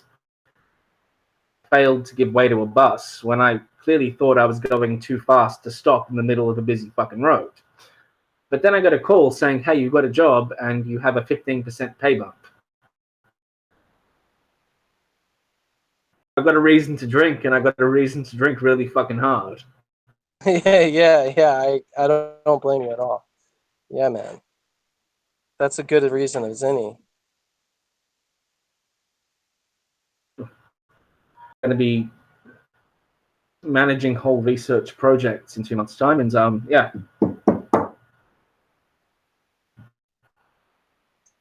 Congratulations, man. You probably had to work extremely hard to get there, so I'm glad that your hard work is paid off. Congratulations to you. You deserve it. So if you unfortunately drop out, so be it. But until then, let's have one last crack at this argument. Okay, so let's take the statement, hearts which pump blood predominated because they were conducive to fitness. Pretty straightforward account. And so, obviously we want to say that that's true, right? The reason why hearts were moved to fixation is because of their fitness conducive properties. Okay. Now, if we were to take that same statement and then replace it with its coextensive trait, which it would say something like this: hearts which make lub-dub sounds predominated because they were fitness conducive. That statement doesn't retain its truth value. The reason why is because it's an intentional context, and it doesn't straightforwardly follow, like in a mechanistic context, that because it was selected for its heart pumping qualities, that it's also true that it was selected for its lub-dub properties with respect to fitness. Okay, so the first statement you want to say is true. The second statement, because of its swapping coextensive traits in an intentional context, doesn't retain its truth value and becomes false. So here's where the problem arises. Natural selection purports to be a mechanism which gives an explanation for why a certain phenotypical trait moves to fixation within a certain population given a certain ecology. Okay, but the problem is it cannot do what it says it can do, okay, because it can't distinguish which of these coextensive traits moves to fixation and for what reason. Now, the idea is that the coextensive property, this is what the proponent of natural selection wants to say. The lub-dub sound is a ride-along trait, okay? And the only reason that that trait was selected was because of the fact that it's coextensive with the trait of pumping blood, and that it was selected for its fitness. And so the only reason why the lub-dub actually still with us is because that's coextensive with the actual trait that was selected for its advantage to fitness. I vehemently disagree with that response, but continue. Okay, so now natural selection is supposed to tell us which one of these traits, explain why which one of these traits moves to fixation within a population. Okay, so in order to do that, because it's an intentional context, it needs to either posit one of two things, right? Well, one way that you could get around that is to posit intentionality with the T, right? It's an inherent mental property that agents have. And agents with intentionality can select, or intentionality itself is a mechanism that can select between coextensive traits. So if we could pick out why we selected the heart because of its pumping ability, because it was fitness conducive, and not the other way around. But since natural selection doesn't have intentional properties with a T, it's a purely mechanistic process, that's off the table. And the only other way that you could actually make it work is if a certain ecology or environment had a biconditional relationship with some phenotypical trait. So that would just mean whenever we see ecology X, we see phenotypical trait Y, right? And so it would need to be governed by larger laws, okay? And those larger laws would explain the link. Yeah. I thought I was riding along with you solidly there. To the point, let's just draw it all the way back to lub-dub. I know that this intention is this argument. Token, look, because a beat in your typical four-ventricle heart is a lub-dub, all hearts are four-ventricle, and it doesn't mean that all hearts make a lub-dub, yeah? No, I mean, it does. I mean, a proper functioning heart has a certain process that it goes through, right? So one of the idea that we could find an animal with an 8-ventricle heart. No. I'm talking specifically about, in this context, I'm talking specifically about human hearts, okay?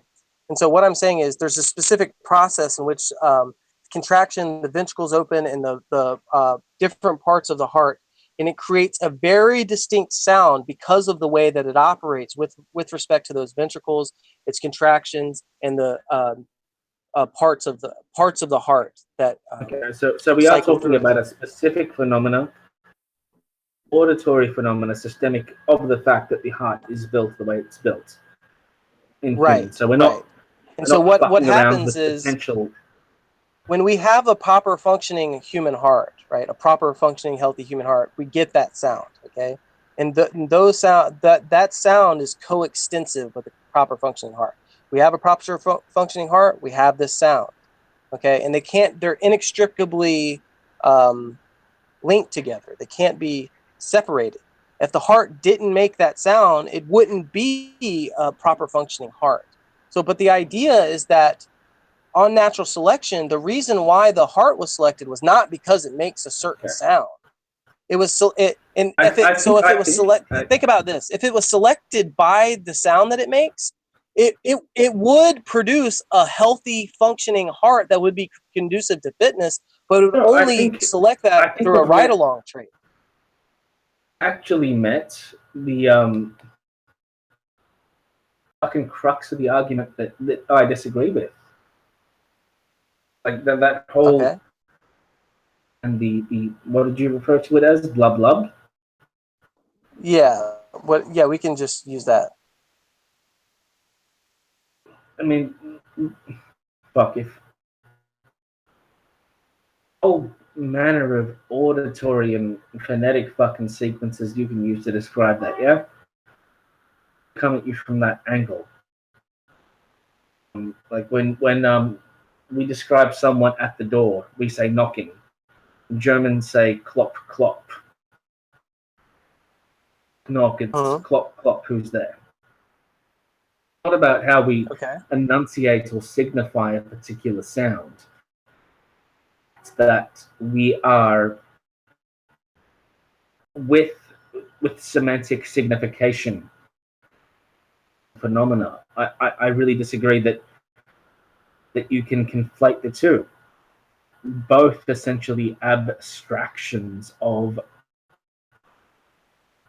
the fact that we're using words to mutually come to an agreement to describe a phenomenon.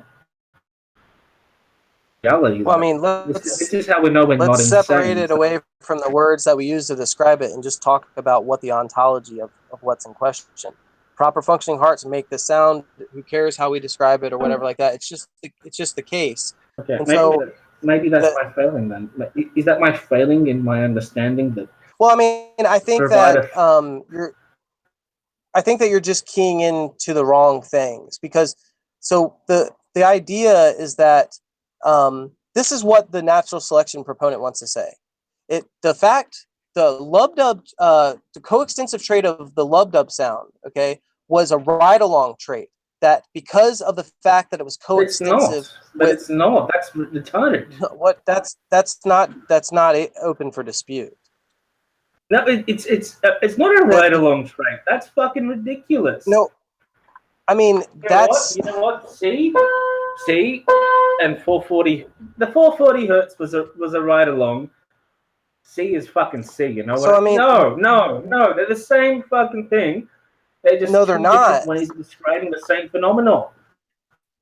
No, they're the same thing insofar as that they co-refer and they exist in a covariant relationship with each other. Okay, but it's not the same. But if we apply that into an intentional context, we can't say that it was selected for the heart pumping capabilities and not for the lub-dub sound, unless we have a way that can, or a mechanism, or intentionality, or a biconditional law that can explain why the pumping was selected and the noise was a ride-along, rather than the noise was selected and the pumping was a ride-along. I imagine you don't want to say that. And natural selection purports to be a mechanism which can explain which of those traits move the fixation, but it can't. Did you study Romeo and Juliet like most of us in high school? Yeah. Australia, everyone does Romeo and Juliet. So everyone does it. I'm not sure in America whether you pick a different. Have a lot of brilliant writers. I didn't mean to be a cunt there. When I said most of us, I meant most of, and British students. So I'm really sorry there. I did not mean that to be cuntish. Did you do any Shakespeare in high school? No. I've read Shakespeare on my own. Like, I fucking hate Shakespeare. Just to be honest, I'm not being a cunt, but a rose by any other name. What does William Shakespeare go by another name? No. Romeo and Juliet. A Okay. rose by any other name would smell just as sweet. I like I said, I'm not a big fan of Shakespeare. I think to this, a rose by any other name would smell just as sweet. And a heartbeat are the same fucking thing. Whether you call the rose a flubbity blubbity blib dob blib, I'm gonna jack off in your fucking hair. A fucking flower. It's a rose. No. I It agree smells that they just as sweet. refer to the same object in the world. I agree with that. Okay. But all I'm telling you is that in an intentional context, right, we need a way. Natural selection purports to be able to tell us which one of those traits moves to fixation within a population. They want, and they can't, right? Now, so what I'm saying is, does that make sense? Okay, so explain to me. How does that make sense? A heart must. Explain to me why the heart pumping was selected and the lub-dub sound was a ride-along trait, and it wasn't selected for the lub-dub sound. It just so happened that a healthy, functioning, pumping heart was the ride-along trait. Okay?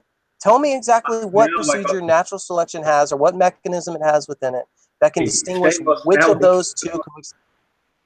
Amos, now I get you. Now I get you. Excellent. That's a trap of an argument. That's literally you get her panties off and just slap you in the face because you had no idea, and that's a fucking trap. That is the trappiest argument of all trappiest arguments, and Admiral Akbar would be shaking his head at me right now. Again, okay. All I can do is fall back on the fact. I disagree fundamentally that one, you can distinguish those two phenomena, sentient and sensual beings, experiencing reality with a finite set of senses. The fact that you say, okay, was it the blub dub or the fucking beating? No. Beating is the fact that photons are bouncing off whatever's beating and banging into the back of our fucking eyes and into our occipital cortex. The idea that it's blubbing is the fact that it is vibrating and moving the air around it. I mean, the fact that you can abstract that phenomenon to a communicable concept, and then with an objective like draw that into parcels meters so that you can give it a frequency, so you can give it a length, so you can give it a fucking dimension that everyone can measure in concordance is ridiculous. Why on earth would you say the blub, the phenomenological fucking event of viewing the blub is different or distinguishable? It's the same fucking thing. But so why what you're trying to say is because it looks like a rose or because it smells just as sweet? Nigga, it's a rose. Okay, but what that commits you to, okay, fine, but what that commits you to is that natural selection, okay, select the heart in virtue of the fact that it makes a lub-dub sound and not in virtue of the fact that it pumps blood and is more conducive to fitness because of its blood pumping capabilities. Okay, I take it that the blood pumping capabilities is positive with respect to overall fitness. But I take it that the lub-dub sound itself, in and of itself, is neutral with respect to fitness. It just so happens to be coextensive with another trait that is positive with respect to fitness, i.e. the pumping. Okay? And natural selection... Okay. I get you, but I gotta say this. Okay, I get you. Now we've got pumping, right? And we've got lub-dub, yeah? Mm-hmm. Every human being on Earth is deaf. But pumping, and we don't have lub-dub anymore. We have ringing through our feet. Highly sense our feet. Every Okay. human being no longer has a sense of feeling. We have a sense of sight, smell, and I don't know, by some virtue of evolution, whatever, that particular fucking aromatic hydrocarbons in the air are bouncing off this heart and hitting our nose like an acute sense of smell that smells that shit. If we have no sense of smell, we just have sight. Tactile sense, there is no blub blub, there is no blib blib, there is no other phenomenon other than what we can describe. Bring it back to the basics. That Gunzel theory are the sum products of pumping. In a society where no other sense but sight exists, it's fair. Well, I mean, forgive me, but I'm failing to see the relevance of any of this. Well, if an argument stands on its own legs, then it stands on its own legs by the pure facts that logical conclusion one can come to. You tell me Jesus is real. I hated Jesus, and I feel in the depths of my balls he's real, and I see visions that he's real, but all archaeological evidence to the contrary says he's not. On my What opinion. the hell are you? There's no archaeological evidence that disconfirms that Jesus existed. That's ludicrous. I'm just trying to provide an analogy that was really poorly constructed because once again I am drunk, but I'm just trying to say that your analogy is pivoted upon multimodal dimensions of tactile sensation. This whole heart beating, this whole blood love. All of that is irrelevant.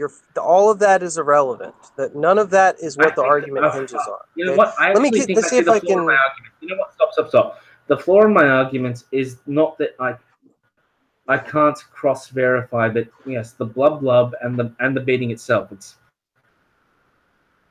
like I said, I'm drunk. Let's stop. Let's rewind a long ways, and let me give you a story that's not coextensive, and it'll be so straightforward that you'll just be like, yes, that's what natural selection does.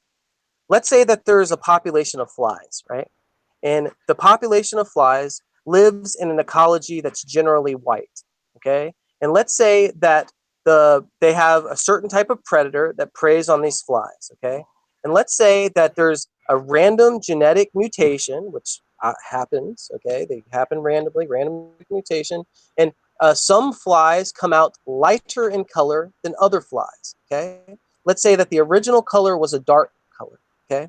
Now, let's say that with respect to the genetic mutation for light color, that those lighter color flies are conferred an advantage in camouflage, which confers to them a reproductive advantage because they're more fit and they're less susceptible to predation. Okay, so the story goes something like this. With respect to the genetic mutation for the lighter color flies, that gives them a better advantage of fitness, and more of those are able to reproduce than the black flies, which are more susceptible to predation.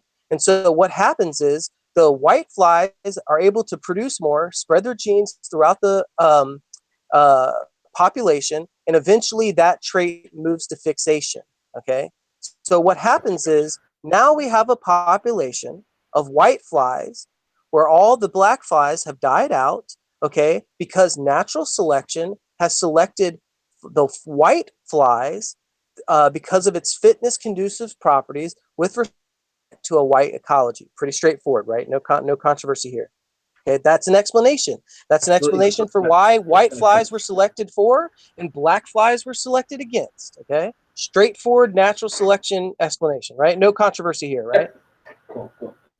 Okay, so what is natural selection doing there? It's giving us an explanation of which of those two traits, the whiteness and blackness, which one moves to fixation in a given population in a given ecology. And it explains it very, very well. Okay. But those two traits there are not coextensive, okay? Now, if I were to ask natural selection about in between two coextensive traits, can it explain which one of these traits, the pumping of the heart or the lub-dub noise, which one of these traits was selected for, and moves to fixation.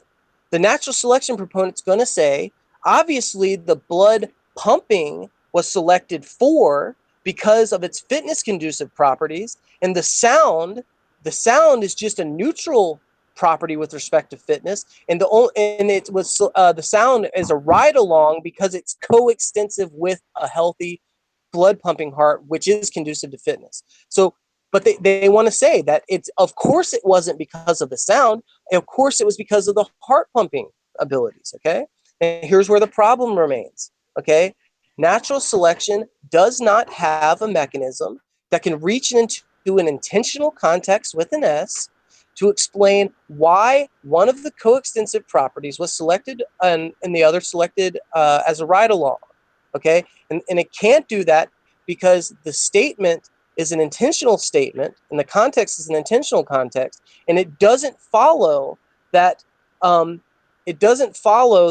it's false that it's false that it was selected for its lub-dub, and it's true that it's selected for its heart pumping capabilities. So all I'm asking is for natural selection to tell us why which of these was selected. Okay, and it can't. The reason why is because if the heart was selected simply because of the sound it makes, it would still ride along with the trait of pumping blood, thus being conducive to fitness. So either way, if it selected it for the pumping ability, it's conducive to fitness. If it selected it for the sound, it's conducive to fitness merely by its coextensiveness with a ride-along trait. And natural selection is purported to be a mechanism that can explain which of those was selected. But it has no way. There's only two ways that it could be. One, you can offer up intentionality, right? Because intentionality is something inherent to agents, and agents' intentionality give us the ability to discern between coextensive properties. No. Select You based lost the plot on again. one of its extensions. The argument has lost its plot again. It's a bit like a first-year sociology student looking at the transition from agriculture to the industrial revolution. Right, every way to understand it. Notion of an agency. What leads people like flat earthers to think about Illuminati is this argument. This argument that you know there's either agency or there's not. Just take a back, literally just on the argument, stop the semantic games, the limitation of language, and accept that sometimes we rationalize phenomena is mutually understandable, though fundamentally incapable of describing a given phenomenon. Albeit, does it do those by virtue of either or? Who gives a fuck? Gives a fuck. There is a selection. There is a selective adaptation advantage in a given fucking phenotypical trait in a species. It propagates through a population. Cannot comprehend over the expanse of multiple generations how that happens, who fucks who, how fucks who, and why fucks who. It happens, and our language exists because we understand. It's not that we can't comprehend it or explain it. It's the fact that natural selection itself doesn't have any explanatory power with regard to coextensive traits. You fucking moron! It is. We cannot comprehend it. Fucking limited, analogical fucking language. We use analogs. Words are analogs to describe I don't phenomenon. know why you think that's going to rescue you from the objection. I don't see the relevance. Absolutely the relevance. Your entire argument pivots upon the point that words mean what they mean when they fucking clearly don't. Words, no, parts no, of reality that's just a are feature of negotiated intentional. and fuzzy. Like No, everything you're else, are shared phenomena to convey concepts between each other. They are fuzzy because they are context dependent. They're rigid when you say that they have defined borders. Shit. Therein lies philosophy. Therein lies modern philosophy. Words mean what they mean, as opposed to mean what they convey. It's fucking retarded. Bleep, bleep, flibbity, flib, blob, do, suck my cock, you stupid shemale, I'm having a cigarette, heartbeat. What any of those phrases meant, if they convey the same thing, they convey the same thing. I think you're It under the is impression that this is a nonsensical to me. semantic argument and that it rests on That's what the way that philosophy language is used. No, that's not necessarily true. Okay, there some arguments. Can you have a single philosophical argument not built upon language? That's the whole point of my of course argument. not. That objectivity is language, but it's language that we specifically use and co-verify between each other, so that we know, regardless of whether you say, fucking 30 meters or look, I'm asking about an ontological question about the mechanistic feature of natural selection. Okay, I'm just using this feature to show you that natural selection doesn't have a mechanism to discern between intentional contexts. It's not a semantic argument. It's about whether or not the mechanism. Look, it's about whether or not the mechanism. It's describing a phenomena. God. Okay, this isn't working. I'm gonna with all objective set of semantic fucking values. Look, at this point, you're not even engaging with the argument. You're kind of just on a tirade. I'm just gonna excuse myself I from am this fed up with this bullshit. Get out. Fuck off. You're an idiot. Oh, it's nice talking to you. I'll see if I fuck off. Kill see yourself. if I can't talk to you some other time. Cheers. Congrats on the promotion. This room soon. I'm bored. Alcoholic fuck. Join me. Who else is here?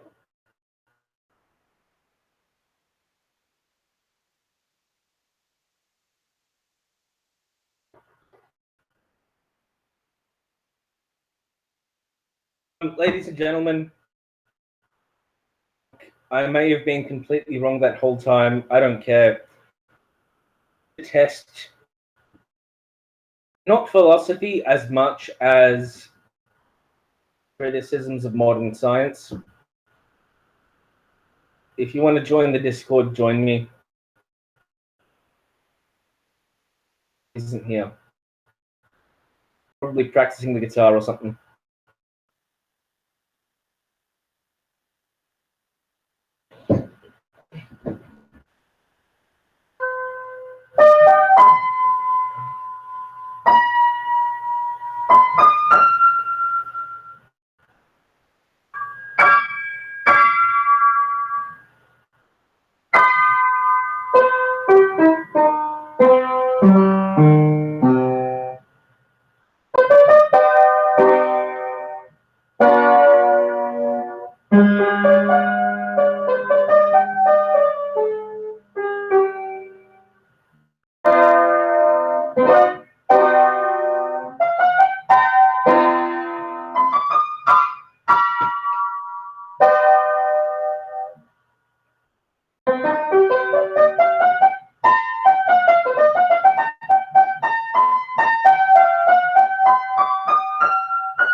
Here. Hello.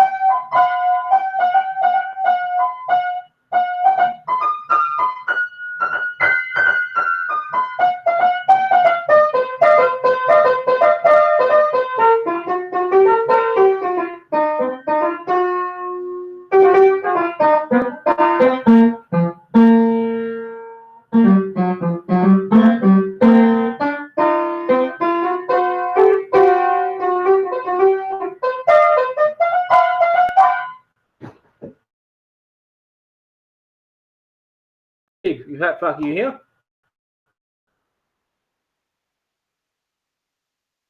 Nope. Nope.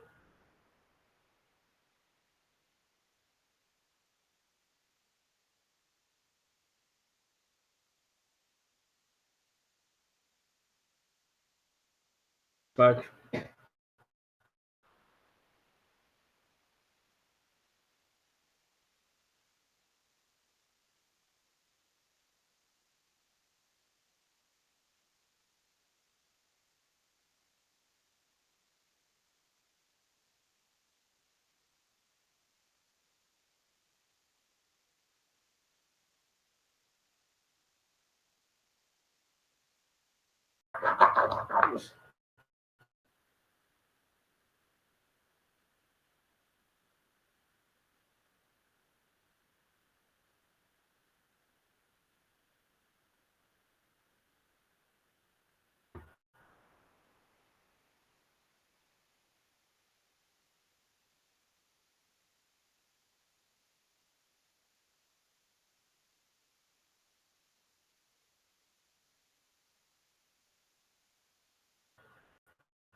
Come on, get inside the fucking room.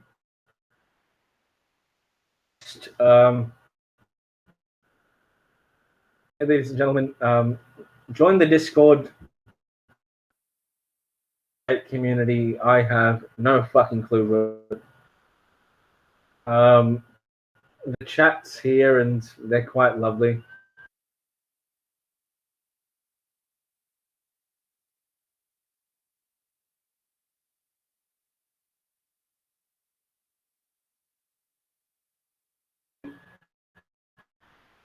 I don't know, like I've never faced Fodor's argument before, but I don't know, it's sort of like saying, I can genetically prove that you are the father of child X. You know, saying, you know what?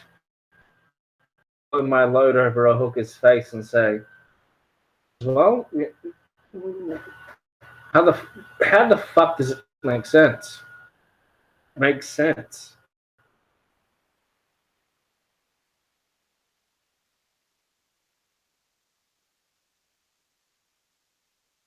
Me.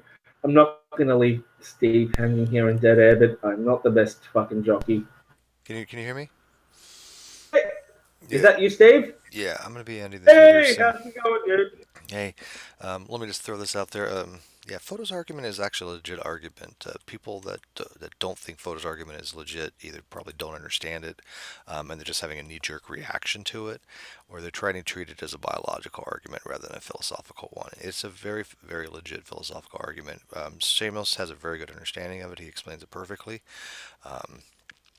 The argument is pretty simple when you break it down to coextensive traits of which is being selected for. Natural selection doesn't have the ability to determine which coextensive trait is being selected for. Therefore, it's non-predictive and it's non-explanatory as a theory. It doesn't mean natural selection doesn't occur. It just means that Fodor's making the argument that it's not a very powerful theory. It's basically a truism. He does obviously accept natural selection occurs. That's not the argument. But it's equivalent to saying, I'm going to teach you how to make lots of money. And the way to do that is to buy low and sell high. Okay, that's true. If you buy low and sell high, you will make money. That's a given. But that doesn't really tell you anything of how to make money, does it? No, it's just a very generic, basic statement. That's the argument you're making for natural selection. It doesn't tell you anything because it doesn't have any predictive or explanatory power. And he's right on it. What Shamos was talking about when it comes to intentionality, it means basically this. I can say I know Superman flies. Okay, great. But I can't say, because of that, I know Clark Kent flies. Even though Clark Kent is coextensive with Superman, they're interchangeable. They are the same entity. There is no difference between Superman and Clark Kent as far as that. Because I have the knowledge that Superman flies, it doesn't mean that I necessarily have the knowledge that Clark Kent flies, because I may not know that they're the same person. Correct? So, because of that, there's an intentionality there. And what Fodor's basically saying is that natural selection, nature cannot come in and just reach in and decide which coextensive trait Superman or Clark Kent is going to pick. And therefore, it doesn't have an explanatory power. And he's absolutely right. I think he's actually correct on it. There are 3 or 4 ways to get out of the argument. And I don't remember a couple of them. One of them actually is to posit natural selection has an intelligency to be able to do this, but that's not people's favorite explanation. But I'm just going to leave it at this: that people who say that Fodor's argument isn't a legit argument is taking it as a biological argument rather than a philosophical argument, and they shouldn't, because I think he's absolutely right. I really do. I think Fodor makes a very good point. But it takes a long time to figure this argument out. We spent many hours in Hangouts going over this argument. It was not something you pick up right off the bat. And so Shamos Shamos and a few other people know this. It's not an easy argument, and they know that when they bring this up, people are going to have knee-jerk reactions. They want to see that knee-jerk reaction. They want to see people go, "Oh, this is a dumb argument." And they want to laugh at them because they know it's not a dumb argument. It is a very good philosophical argument. And so that's the reason why they bring it up. Yeah. Counterpoints, as a layman, I just have to say, what I'm hearing is it a doggo or a big old papa? Both. Either or. I don't know what that means. Yeah. What the fuck are you talking about? Yeah, are you saying that one... how the fuck does any stream of your arguments defy a doggo or a big old papa? It's fucking both. Yeah. Well, that's how is there a logical distinction between either or? Well, okay. Look, if one of the other things that Fodor mentions is that if I have like the color white, the phenotype white, and I have a bear that's in the snow, right? For under the selective pressure, under those given conditions, which trait is being selected for? The ability to blend into the environment, or the phenotype white? Well, there is no way to tell the difference. Nature doesn't have the ability to go in and say, I am exclusively picking for this to be the case. That the bear has the ability to blend arguments. in. What? Arguments. We are describing to this phenomena a human trait, an objective standard of words that we like I said, the rule of fucking. I think you're overanalyzing it.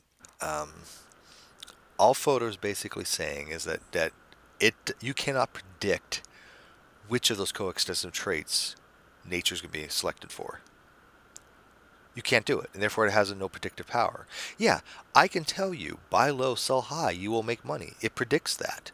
But it doesn't have any predictive power because it doesn't tell you how to do that. It doesn't tell you what stocks to buy. It is, as people have to say, it doesn't do any of the heavy lifting.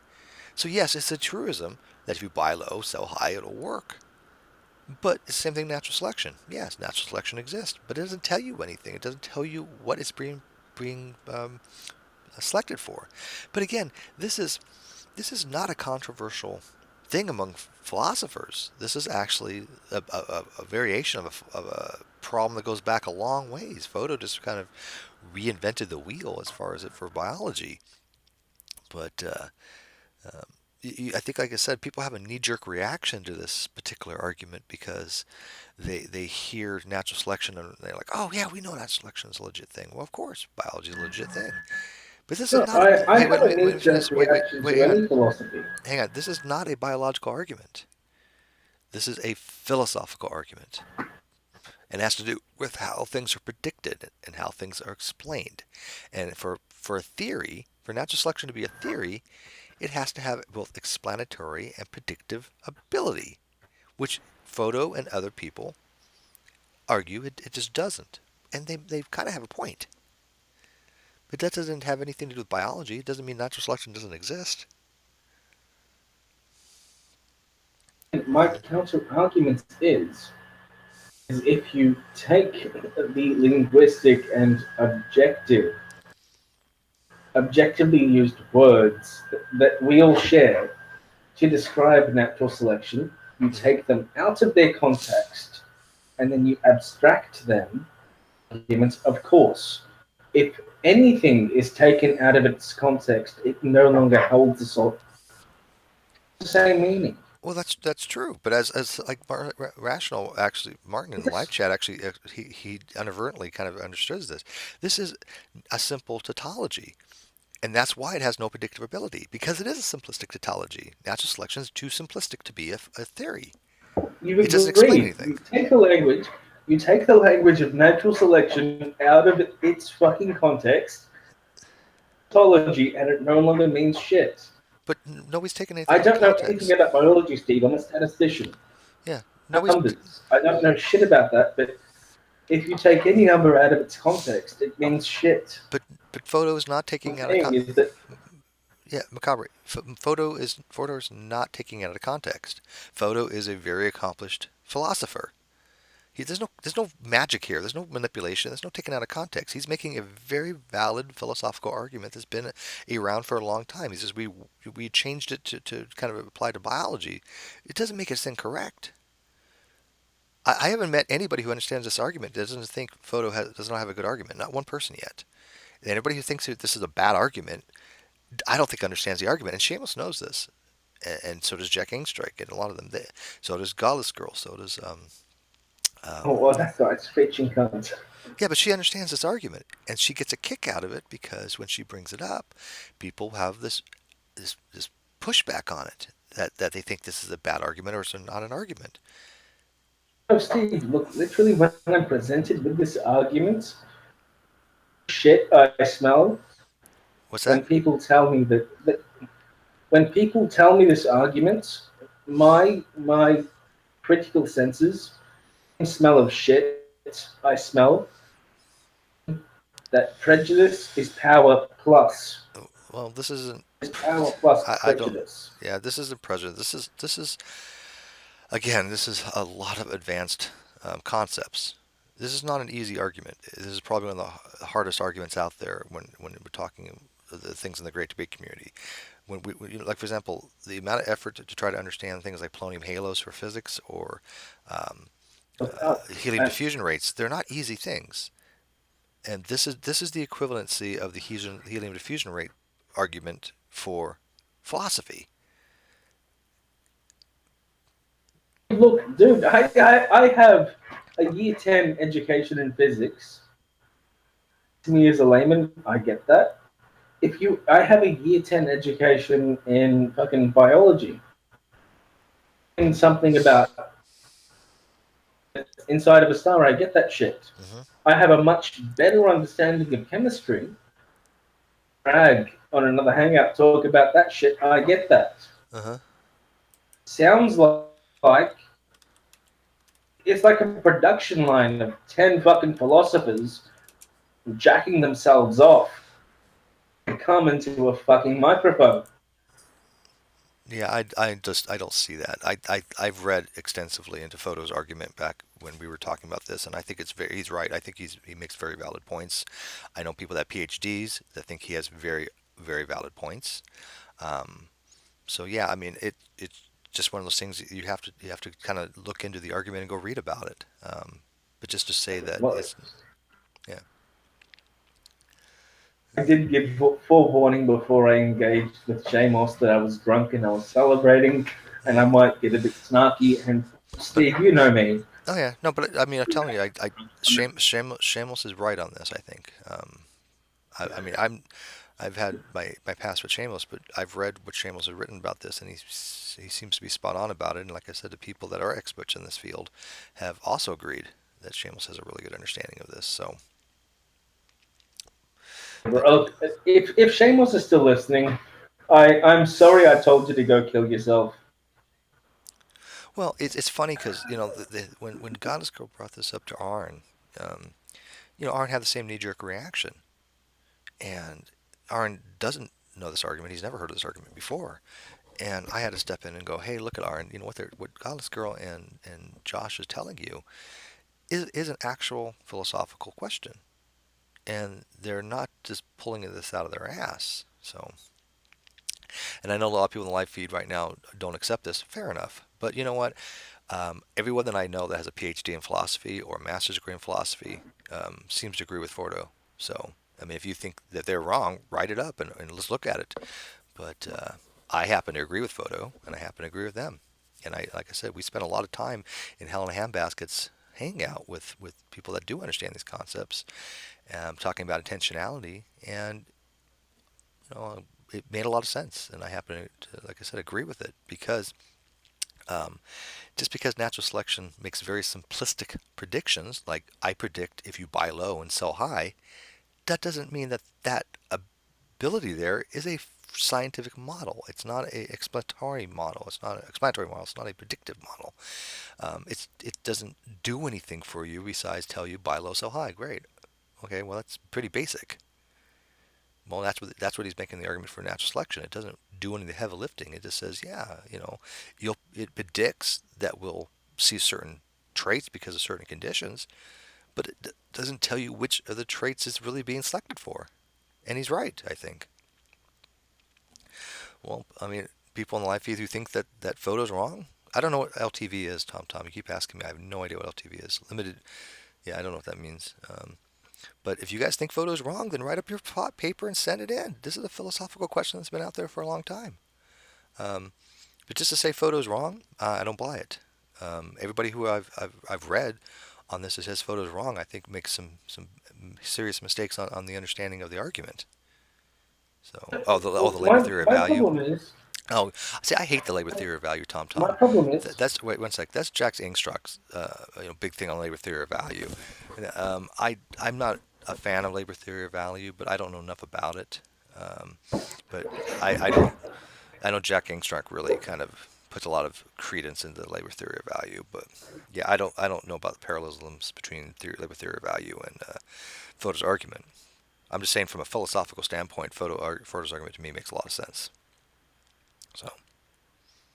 I made an objection, and my objection the second I heard this stupid thing fundamentally conflicts with how I see objectivity exists. Objectivity as a fucking discursive tool. Mm-hmm. This argument it literally molests objectivity in terms of a discursive, rational discussion, and says, you know what, ha ha ha ha ha, put these two things into this, ha ha ha ha ha. Given no motherfucker, I don't give. You won't hear for the conversation. Yeah, I don't know what that. Yeah, but I can just tell you this: if somebody has not heard the term intentionality with an S before, they don't understand the argument. So if anybody in the live feed says that, wait, let me finish. If anybody in the live feed chat, if anybody in the live chat who says Fodor's wrong, if they has never heard the term intentionality when it comes to mathematics or to words, right? In this case, intentionality is being used linguistically. Then I don't think they understand Fodor's argument. I don't see how they could. Steve, you know what? I'm happy from this day forth. If you want a segment for a few. It's drunk, it yells at idiot philosophers or whatever. I am more than happy to provide you my time. Sweet. I appreciate that. Yeah, I I was think telling those guys before. I think Tom in the 30. One second. I think Tom really has it right. It's a tautology. Yeah. One of the arguments. No, it's not even an argument. One thing that's being said is that it's a tautology. We this because of this that we know natural selection will select what's beneficial to the organism with respect to the environment. Okay, great. That's not really what they're talking about as far as predictive abilities, because they're talking about which coextensive trait is being selected for. But anyways, I'm going to end this feed. Oh my god! Tom. Tom 34 BD is smart. No, that motherfucker nailed it on the head. He's a smart guy. You know what? It literally is. It is an argument, like I was saying before, but did not have the words like Tom to do it. Uh-huh. The whole of Fyodor's, whatever the fuck you want to call him, argument is, I see flaws in the English language, and I will rape those flaws the same way the Prophet Muhammad raped his 9-year-old daughter. Well, like I said, there's I don't know if they're flaws, but there are words linguistically that even you know things are called intentional states. When you say something, there's intentions of the words being used. But anyways, I'm tired and I'm going to bed, so I'm going to end this stream. But I just want people to think about this: is that when you're saying Fodor is wrong, I think that almost everybody that I've heard say that doesn't understand the argument, and people like Shamos, people like Godless Girl and Jack, and all those people are just laughing at you because these people do understand these arguments, and they're just mocking you because Fodor's argument is a legit philosophical argument, and to think it's not, I would love to see a person write something up with that and run it by people because I think it's a damn good argument that Fodor makes. And I again, I don't care if people think it's good or bad, but I'm telling you right now, you're being laughed at by these guys. They love running this argument because they love watching people get spun out of it, and then laugh at them because they're like, these people don't think it's a good argument because of bad reasons, right? Because this is published stuff. Fodor's argument is published, and it has not been refuted yet. Okay, so unless you have a PhD in philosophy, I don't think you really have. I don't think that you have gone out of your way to try to refute this argument. PhD, Steve, you don't need a PhD in philosophy. If you pass the license to drive a backhoe, call it in America, the excavator where it picks up shit like a claw and drops it? Yeah. Call it a backhoe. Yeah. Well, nigga. I mean, maybe it's but hang on, it's a hard. People are complaining about the explanation. It's a hard argument to explain. It's like, okay, let me finish. It's like saying, let me explain to me matrix theory, and then you want a crash course in matrix theory in a matter of like a half-hour explanation, right? And I think that's what we're running into. When you're asking Shamos and these guys to explain Fodor's argument, it's a hard thing to wrap your head around. It took a year and several hangouts for most of us to even get a basic understanding of it, because that's all I have is a basic understanding of it. But to say it's a bad argument, I think you're just absolutely wrong. I have not met a person in philosophy yet that thinks that it's a bad argument. I think Fodor's argument is damn good. I haven't met a single person in philosophy who was not set upon teaching other people philosophy. Fucking think their qualifications are good for. Well, it's not so much qualifications, but again, these things are not easy concepts. They're just not. But I think my explanation is pretty simple. And the explanation is that I've got from other people, obviously. I mean, Ozzy, Helena, and a few other people. But the explanation is pretty simple, is that, look at, the buy low, sell high makes a lot of sense. Yes, buy low, sell high will make you money. It predicts you will make money. But it doesn't tell you how to make money. It's too simplistic. It's a tautology in that case. It doesn't do any of the, quote, heavy lifting to be a theory. What's the theory of making money? Buy low, sell high. That's not a theory. That doesn't predict anything. It gives you a simple prediction that if you buy low, sell high, but doesn't tell you how to make money. If I said, hey, look at Macabre, I'm going to tell you how to make money. I'm going to give you the secret. And you're like, okay, great. And I say, okay, buy low, sell high. Did I tell you how to make any money? No. If I tell you which stocks to buy, right, then you'll make money. And they're saying natural selection doesn't tell you which stocks to buy. It doesn't tell you what coextensive traits it's going to pick. That's where it loses the predictive ability. And again, I think that Fodor's absolutely right on it. And there are 3 or 4 different defeaters to this argument. I don't remember them per se because it's been a while since I looked into it. One of them is actually to assign an intelligence to the selective ability, like intelligent design, is a defeater to this argument. But of course, people don't want to use that particular defeater. But it is a defeater, and that's why this is. The fact that this argument is built on semantics. It's not semantics. Is the fact that it's fucking ridiculous. No, it is. Steve, the reason we know we can fit more fucking transistors on a fucking motherboard fit on a red blood cell is the simple fact that we have an objective fucking ontology use, and we fucking we utilize when we do science and shit. Like I fucking. Well, like I said, I did the preliminary drug trials on a drug. Sorry, I tested a drug before human trials on rats. On humans because it'll work on rats. Mm-hmm.